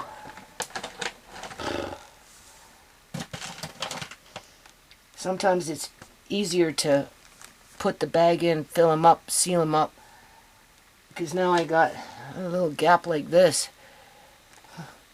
That's the only thing I don't like about these buckets. You don't necessarily get everything you want. Mung beans.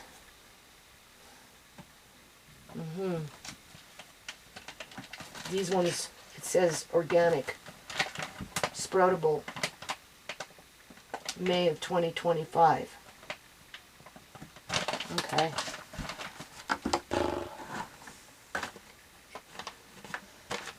I'm not sure.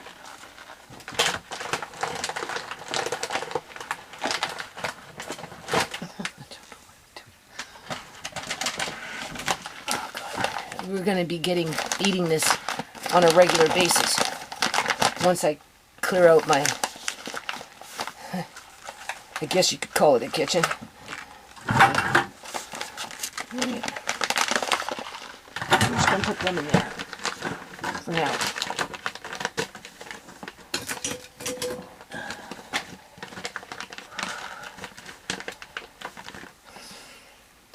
I need the other 3 buckets like this for downstairs. So I may end up doing something else with these yet. What's this? Moth beans. Organic. They're also sproutable.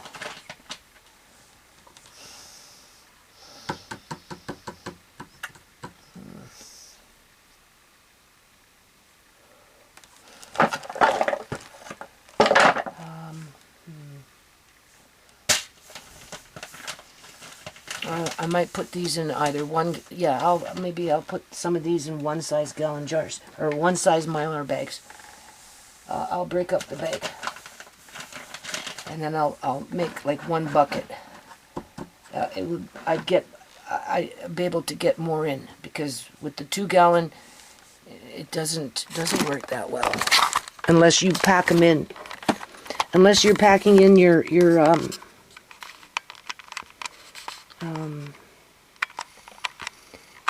see, if you put a 2 gallon and a 2 gallon side by side and fill them up as you go and kind of seal them up in there so that whatever is in there is nice and tight. Otherwise, you get this and then it gets funky how to fill it up.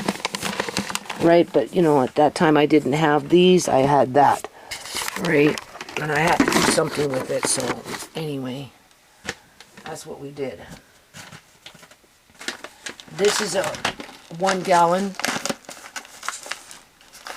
which is nice when you're wanting to fill up your 1 size gallon jars for this kind of stuff. So maybe that's what I'll do. I'll just take this out and I'm going to rebag these up into, so if this is a 2 gallon, I'm going to take 1 or 2 bags and I'm going to break them up into 4 bags and put them in real nice, where 2 of these buckets, after they're completely full, can go downstairs. And then the other 3 buckets like this will go downstairs and I'll empty out whatever's in those boxes, right? And then if there's anything left over, then, you know, I just plan on using a Rubbermaid or something like that. Anything to get it out of the box. But look how nice. That's really nice. But for this situation, no, the goal is to get this out of here. Now I've got something for my bedroom.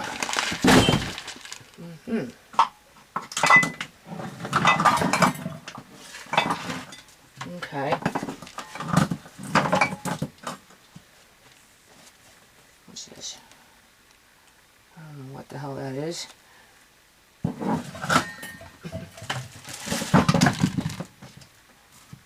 Apples are falling. The apples don't fall from the tree, fall far from the tree. Shut up. Okay, there we go. So I'm going to now get some one size gallon bags with the oxygen absorbers to go with them. And I'm going to rebag and repack these buckets. And as a matter of fact, I'm going to get myself a 3.5 size gallon bucket. And I'm going to leave myself some upstairs or someplace close by of this same stuff. So I don't have to go into the main big bucket after I put it away for long-term food storage. This one. See, nice, easy to deal with. So I'll do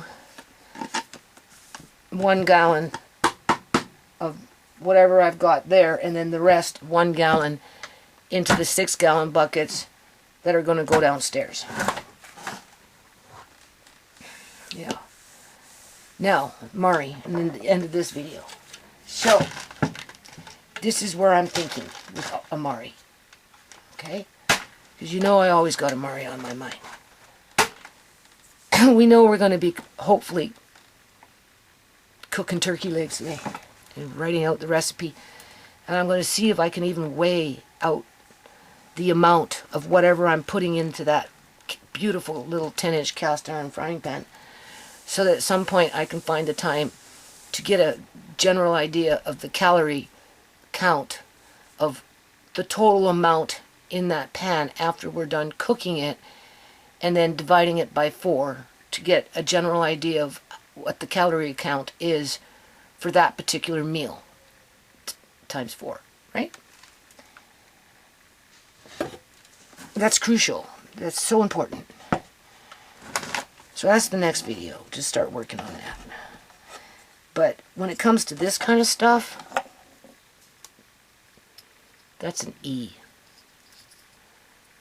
That's a U. That's a J.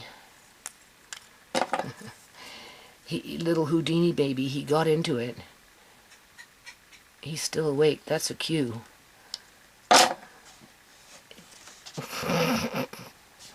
He had them all over the place. Well, how did he even get it? Well, because I did it, vacuum, pulled things out from underneath the couch, whatever. I had it there because, I don't know, I lost one letter D, and I didn't get a chance to put it away yet, but this little bugger, he found it because he's always... He had letters all over him. Okay, Amari. So, what I'm thinking, this is what I'm thinking. Because he's so sociable, right? And he's confident. He's showing confidence with his,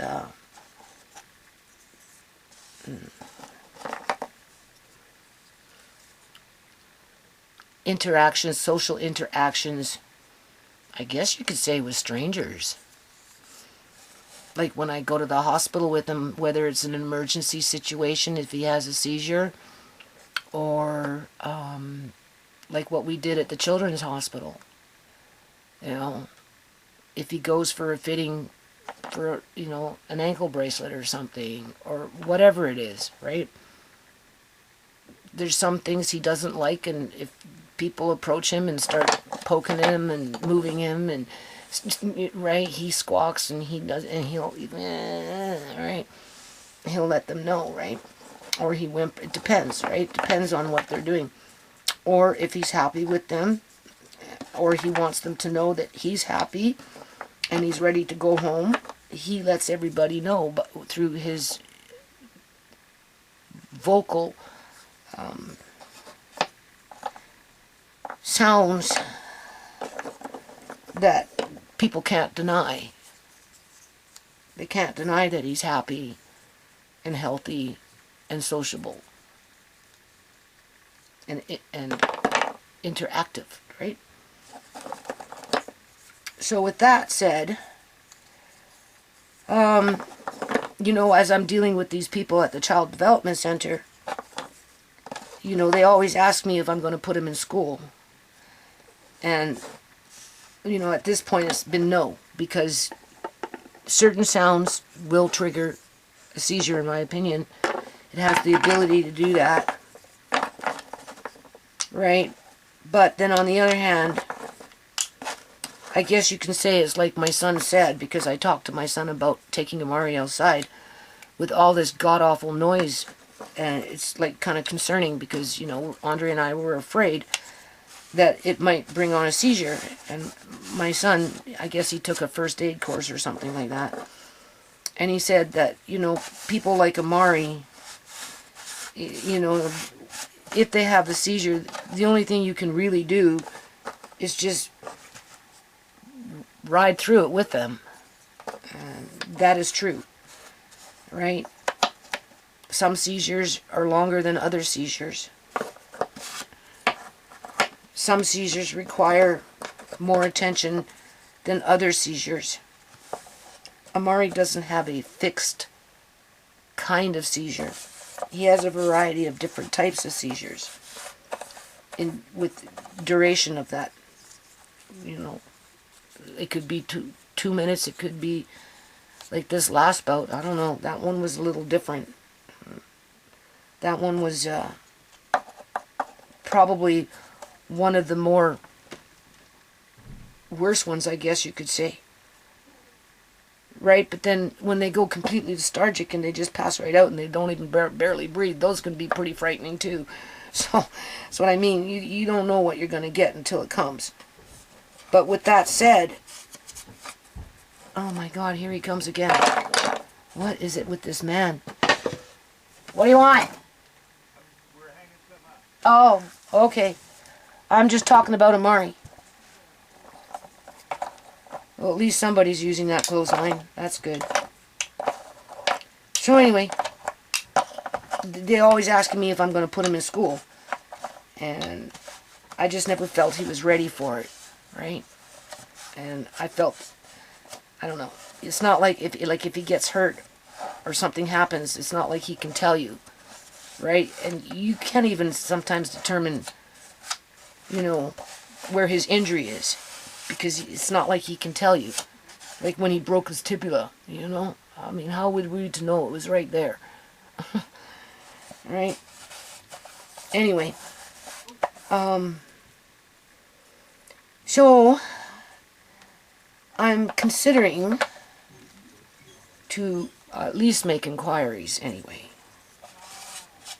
To maybe have Amari go to school 2 times a week in the afternoon, say like a Tuesday or a Friday, where he can go to a classroom and have social time and sing and be chatty. Maybe do stuff like this. Right? Fingerprint. I don't know. Just, I feel like he's, you have to remember, Mari's developmentally delayed, right? So what he wasn't ready for maybe a year ago, 2 years ago, I think he might be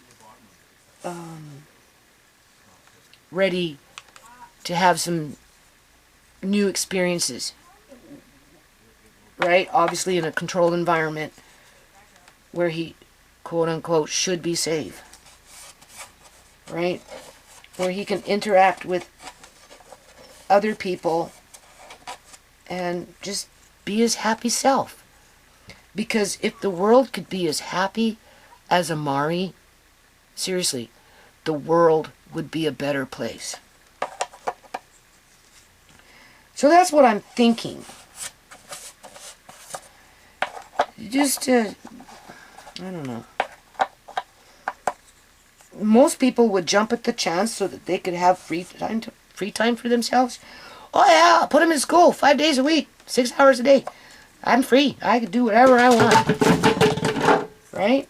Just like those supplemental drinks. Oh yeah, give me the supplemental drinks. I'll give it to him 8 times a day. Who cares if he eats? Doesn't matter. It's easy. Just stuff him with a bottle. Put on a feeding tube. You don't have to cook nothing. You don't have to waste your time. You know, there's that fine line. You know, when it comes to having a dining room full of ghosts, because that's the type of laundry that you have to go through sometimes when you're dealing with a child like Amari. Right? Not to mention everything else that you do, to which people take for granted because they accuse you of doing nothing. To which, if they were in a position where they had to do what you do, they wouldn't even know where to begin. Fuck no. So, I'm not doing it for me. Hell no. Yeah, well, see, we're missing something here. We're missing some letters. Oh, there's more letters missing. I have to find them. Oh, wait, here's some. I'm doing it for him. Short term, for the socialization, and, you know, like when we were coming back from the children's hospital, for example, you know, the kids were in the car, I don't know, TeaSha was playing some kind of music or something. AlayaMay was singing, Andre was singing, Kyrie was singing, and guess who else was singing? Amari. They were all singing in the back, all of them. And because Amari has his unique own way of singing, however he does it, and then he comes in with this,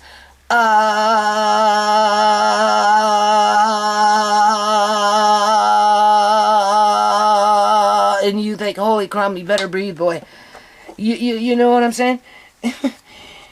You know, it just, you know, that's him telling me, right, that, you know, because when the kids come over, oh boy, he gets so happy with them. He really does. And, you know, he's confident, right? You see, that's the thing. He's confident. I wanna help him build his confidence, you know, and let him have his life as it comes to him, where he's capable to cope with it. And so I'm thinking to maybe, well, I'm going to make inquiries this time, this year coming up. I'm not making no commitments because all the checks and balances have to be in place. I already mentioned it to Andre, and I said, well, if, you know, if that's what we do, right, then you'd have him pick him up on the good days when it's not really, really cold outside or raining, right?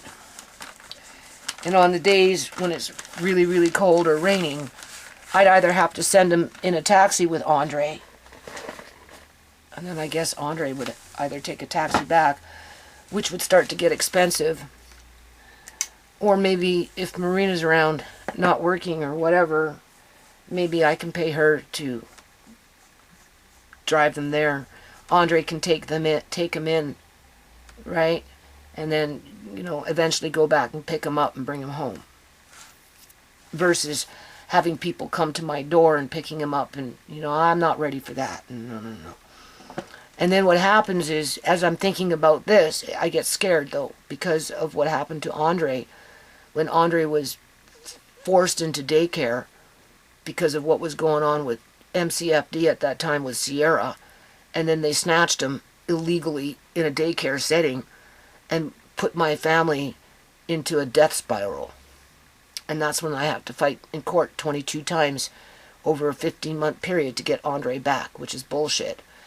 But that shouldn't interfere with my decision for the right decision for Amari. If I didn't think that Amari was capable of handling himself around a group of kids and adults in a school setting, after he felt comfortable with that setting, right, I wouldn't even think about it. But just as I watch him interact with either hospital staff in a crisis situation when it relates to a seizure, or what we just went through at the children's hospital and how he interacted there and was vocal and verbal and blah blah blah, and he felt safe because he knew we were. You see, that's the thing though. Put him in school. We're not there. So it would have to be, I don't even, like, I couldn't imagine taking Amari to school and just leaving him there for 2 hours with strangers. I don't care who those strangers are. That's the big hurdle. If I felt that I could trust them, whatever that means, because there's multiple levels of trust, then it wouldn't be an issue, right? Because Amari is never really, the only people he's been with is TeaSha and us. Even in the hospital, he's not alone no more than 5-10 minutes with those strangers. So it's not like he's by himself without us for a long period of time. Whereas if he went to school, started at 1, finished at 2:30, that's only 2.5 hours. But, 2.5 hours, that's a long time. That's scary. For Mari, it'd probably be fun, though, you see. Depends. Depends on who you're dealing with. It depends on their agenda. You know what I mean? But if he adapts to it and he really enjoys it, then it might be the right thing to do. Long term. Long term. And then this way it frees up my time. Not that my time is important, but, people like me, the caregiver, quote unquote, and Andre's time, because it really does require 2 people to keep an eye on Amari. Whether you're listening, like I'm listening to him now, or whether you're actually in the room with him. Okay? He can never really be by himself for any length of time. And even then, if Andre's sleeping, I'm sleeping, and Amari's sleeping, there's that little window where something could happen and he could start puking as he's sleeping, go into seizure mode because of whatever, and you wake up, but, you have to, life is chances, right? So far, anytime he's had a seizure, we've always been awake. We either heard it, whether I heard it or Andre heard it, or whether we actually witnessed it. So we've been really lucky that way, right? So, and then, this is what I'm thinking. If we got that far with it, right? Obviously, if it doesn't work, you can bring him home. That's a given. If he's crying, he's coming home crying, he's crying at home because they're not handling properly and they hurt him, whether with intent or by accident or whatever. Or if he knows, Andre and I, we would know within a very short period of time whether he wants to go or not. Because once you get into that routine where he knows that he's out the door, and chances are he's going to end up at school with his classmates who are, "Hi, Amari," blah blah blah, and he's right, because he's sociable. We've heard it. You don't see it because I don't record them, but you hear it through the little snippets of my videos, right? Where I listen and I try and hear what Amari is saying without him actually saying it, if that makes sense. And like when TeaSha comes, for example. TeaSha comes, we're out the door, she's walking through here carrying him. Same thing with Marcane. If Marcane comes in, picks up Amari, Amari's laughing and giggling and moving around because he going somewhere. He feels safe with Uncle Marcane, and and he's excited to go hang out or go on a car ride or whatever it is. Same thing with TeaSha. Like he shows no fear with them, absolutely none. He trusts the process. This is what I'm trying to tell you, and he lets me know by letting me know that he's happy with it. Okay, so. Let's just say I put him in school 2 times a week for an afternoon. And after 10 times of going back and forth, we're gathering him up, We're ready to go.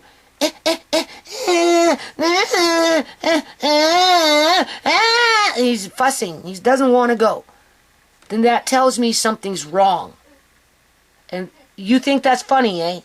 I know you're listening to me, you little Houdini baby. I know you're bouncing around in there. Then obviously,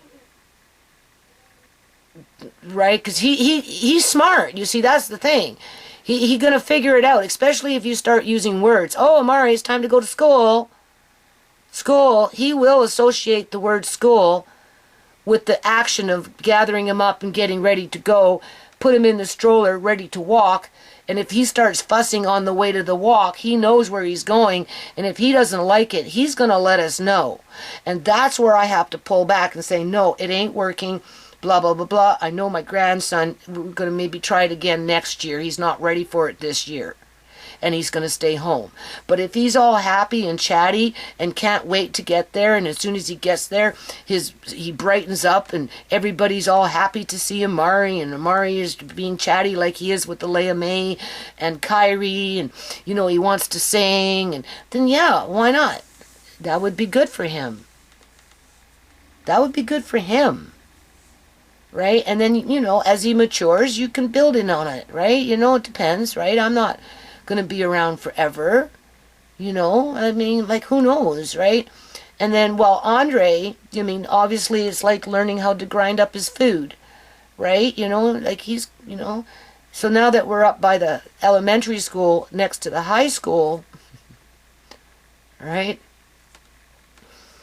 Now, the thing about Andre is he was in foster care. So with foster care, I don't know, there's some kind of program that carries on from age 19. I think it goes as far as age 26, where the government will help to pay for some courses, like college or maybe a trade school or something like that, because he was in foster care. So there's resources in there that Andre can tap into at a later age.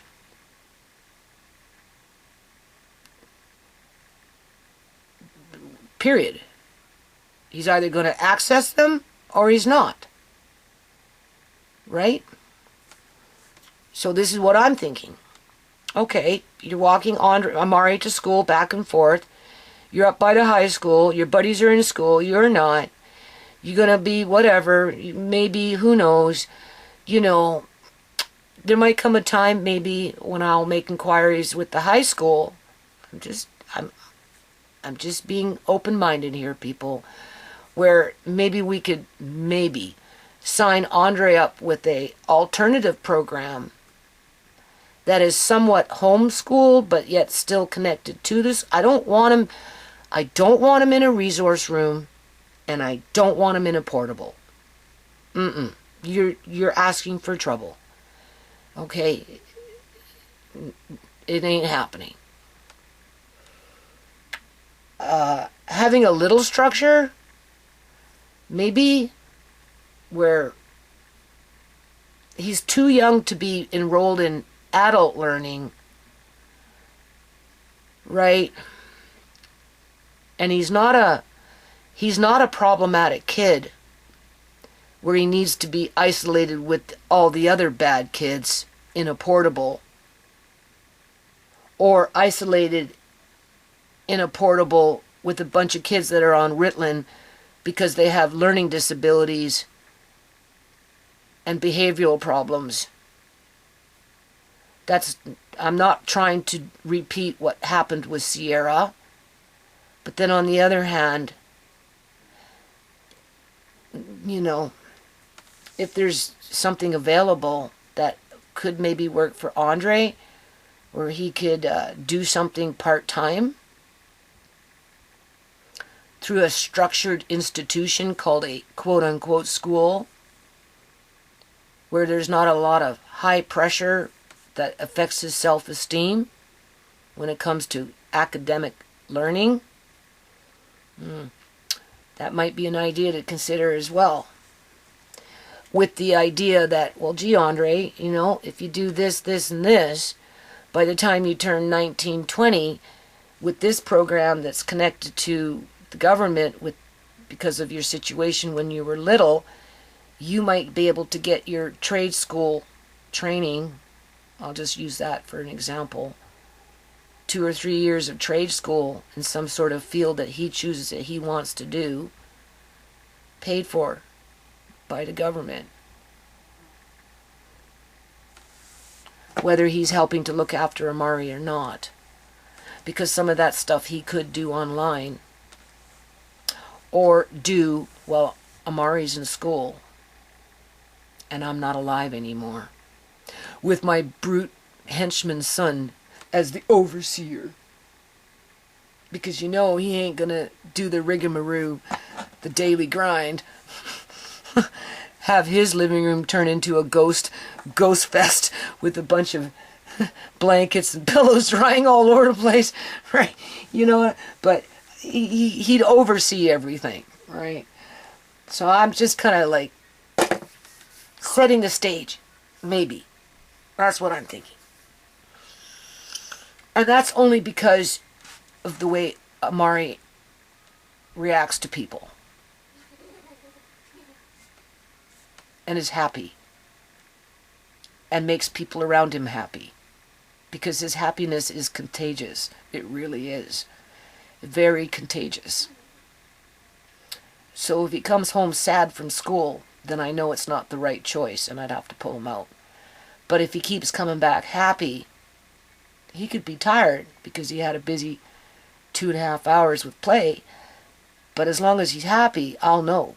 And as long as he's happy going out the door after he associates the word school through the and gets to the school and he's happy and he can hardly wait because he knows what's coming because Amari is smart considering his situation, then yeah, that's another milestone in Amari's story.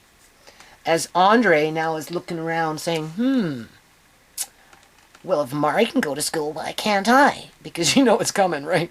I'll be like, well, okay, well, let's talk about the pros and let's talk about the cons and let's see what's available and let's see if the school can work with your special quote on needs, like special needs, right? Because you're a little older now, so they're going to have a few more options versus when you were younger, and you're more mature now, so those options you'll be able to accept responsibility to follow through and not be tardy on them. Right? Do you understand what I'm saying with that one? He will go with willingness versus being forced to do something and then shut down. As long as he does whatever he does with a good attitude and continues to grow up to be a good boy, not a bad boy. Not that there are good boys and bad boys, but, you know, right? I'm not saying you can't be a teenager and get mouthy and blah, but at the end of the day, you know, yeah. So that's what I'm thinking. I got a 1.5 months to think about it. The schools are shut down right now. So I'll discuss it with Andre. See, because he'd have to be the one to take him there and bring him back in a stroller for the days that I don't pay for a taxi. And if the school ends up having somebody like a bus or something pick him up, well, again, I wouldn't feel comfortable about that. Not at this point. No. No. Amari would have to be going to school for quite a long time before I think I'd allow that to happen. Right, yeah. That's too frightening for me.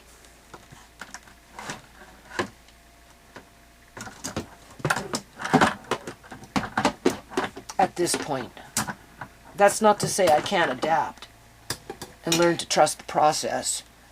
But, you know, if you've been watching my videos, we've been through some really, really crappy shit. When it comes to quote-unquote, I guess you could say government workers. Or even when they were picking up Amari and with that court order with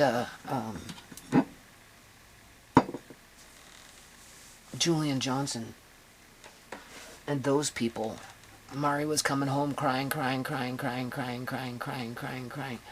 Couldn't figure out what the hell it was. It was probably with them trying to make him sit in a chair, not realizing that there was something wrong with him and that he couldn't sit in the chair, and it was causing pain when they were trying to make him sit.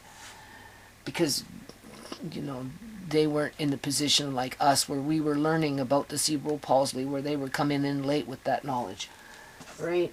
Or they were giving him baths that were unnecessary, that gave him a freaking bath phobia. Remember those days?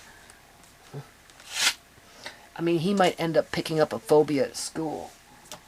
But I guess in that situation, you just cross that bridge when you get to it. And if it gets to the point where he's screaming he doesn't want to go, he'll let you know. And you see, that's where I trust Amari. I trust Amari to let us know whether he's happy with going there or not. Because if he's not wanting to go, trust me, he'll sooner or later he's going to let you freaking know. And those people will just have to accept that and reanalyze whatever it is that they're doing where he doesn't want to go. Because I would never make Amari go if he didn't want to go. You see, that's the thing. So, there. Okay, so now I have to rebag up this stuff to get some in a 3-point size gallon bucket that's easy to get to when I need them. And some of them can go downstairs long term. For that time.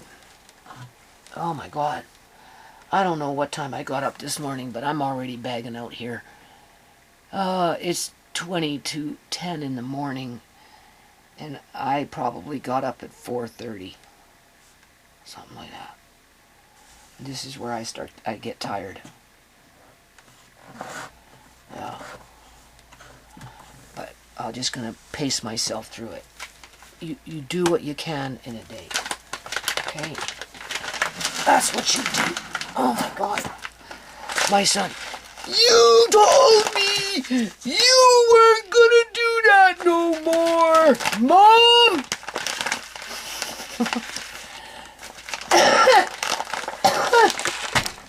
Well, I'd rather have it than not have it.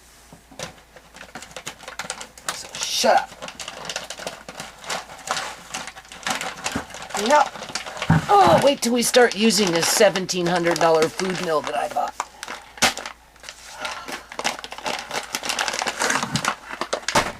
How did I justify that one?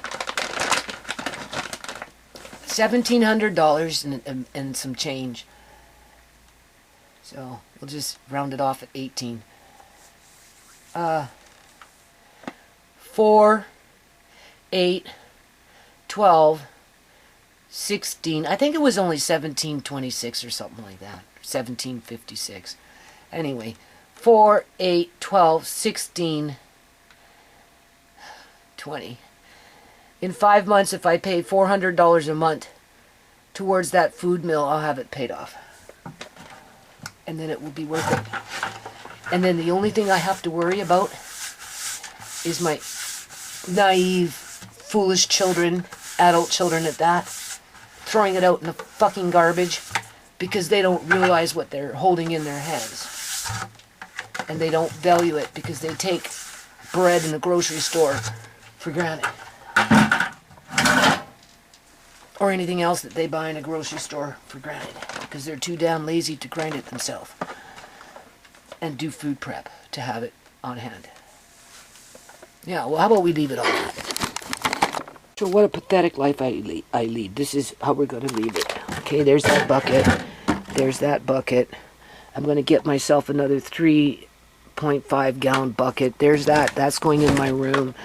And there's these. So now that I'm sitting here on this little bucket, I'm going to go get some 1 size gallon jars, and I'm going to rebag up these, all of them, in between the buckets. Yeah.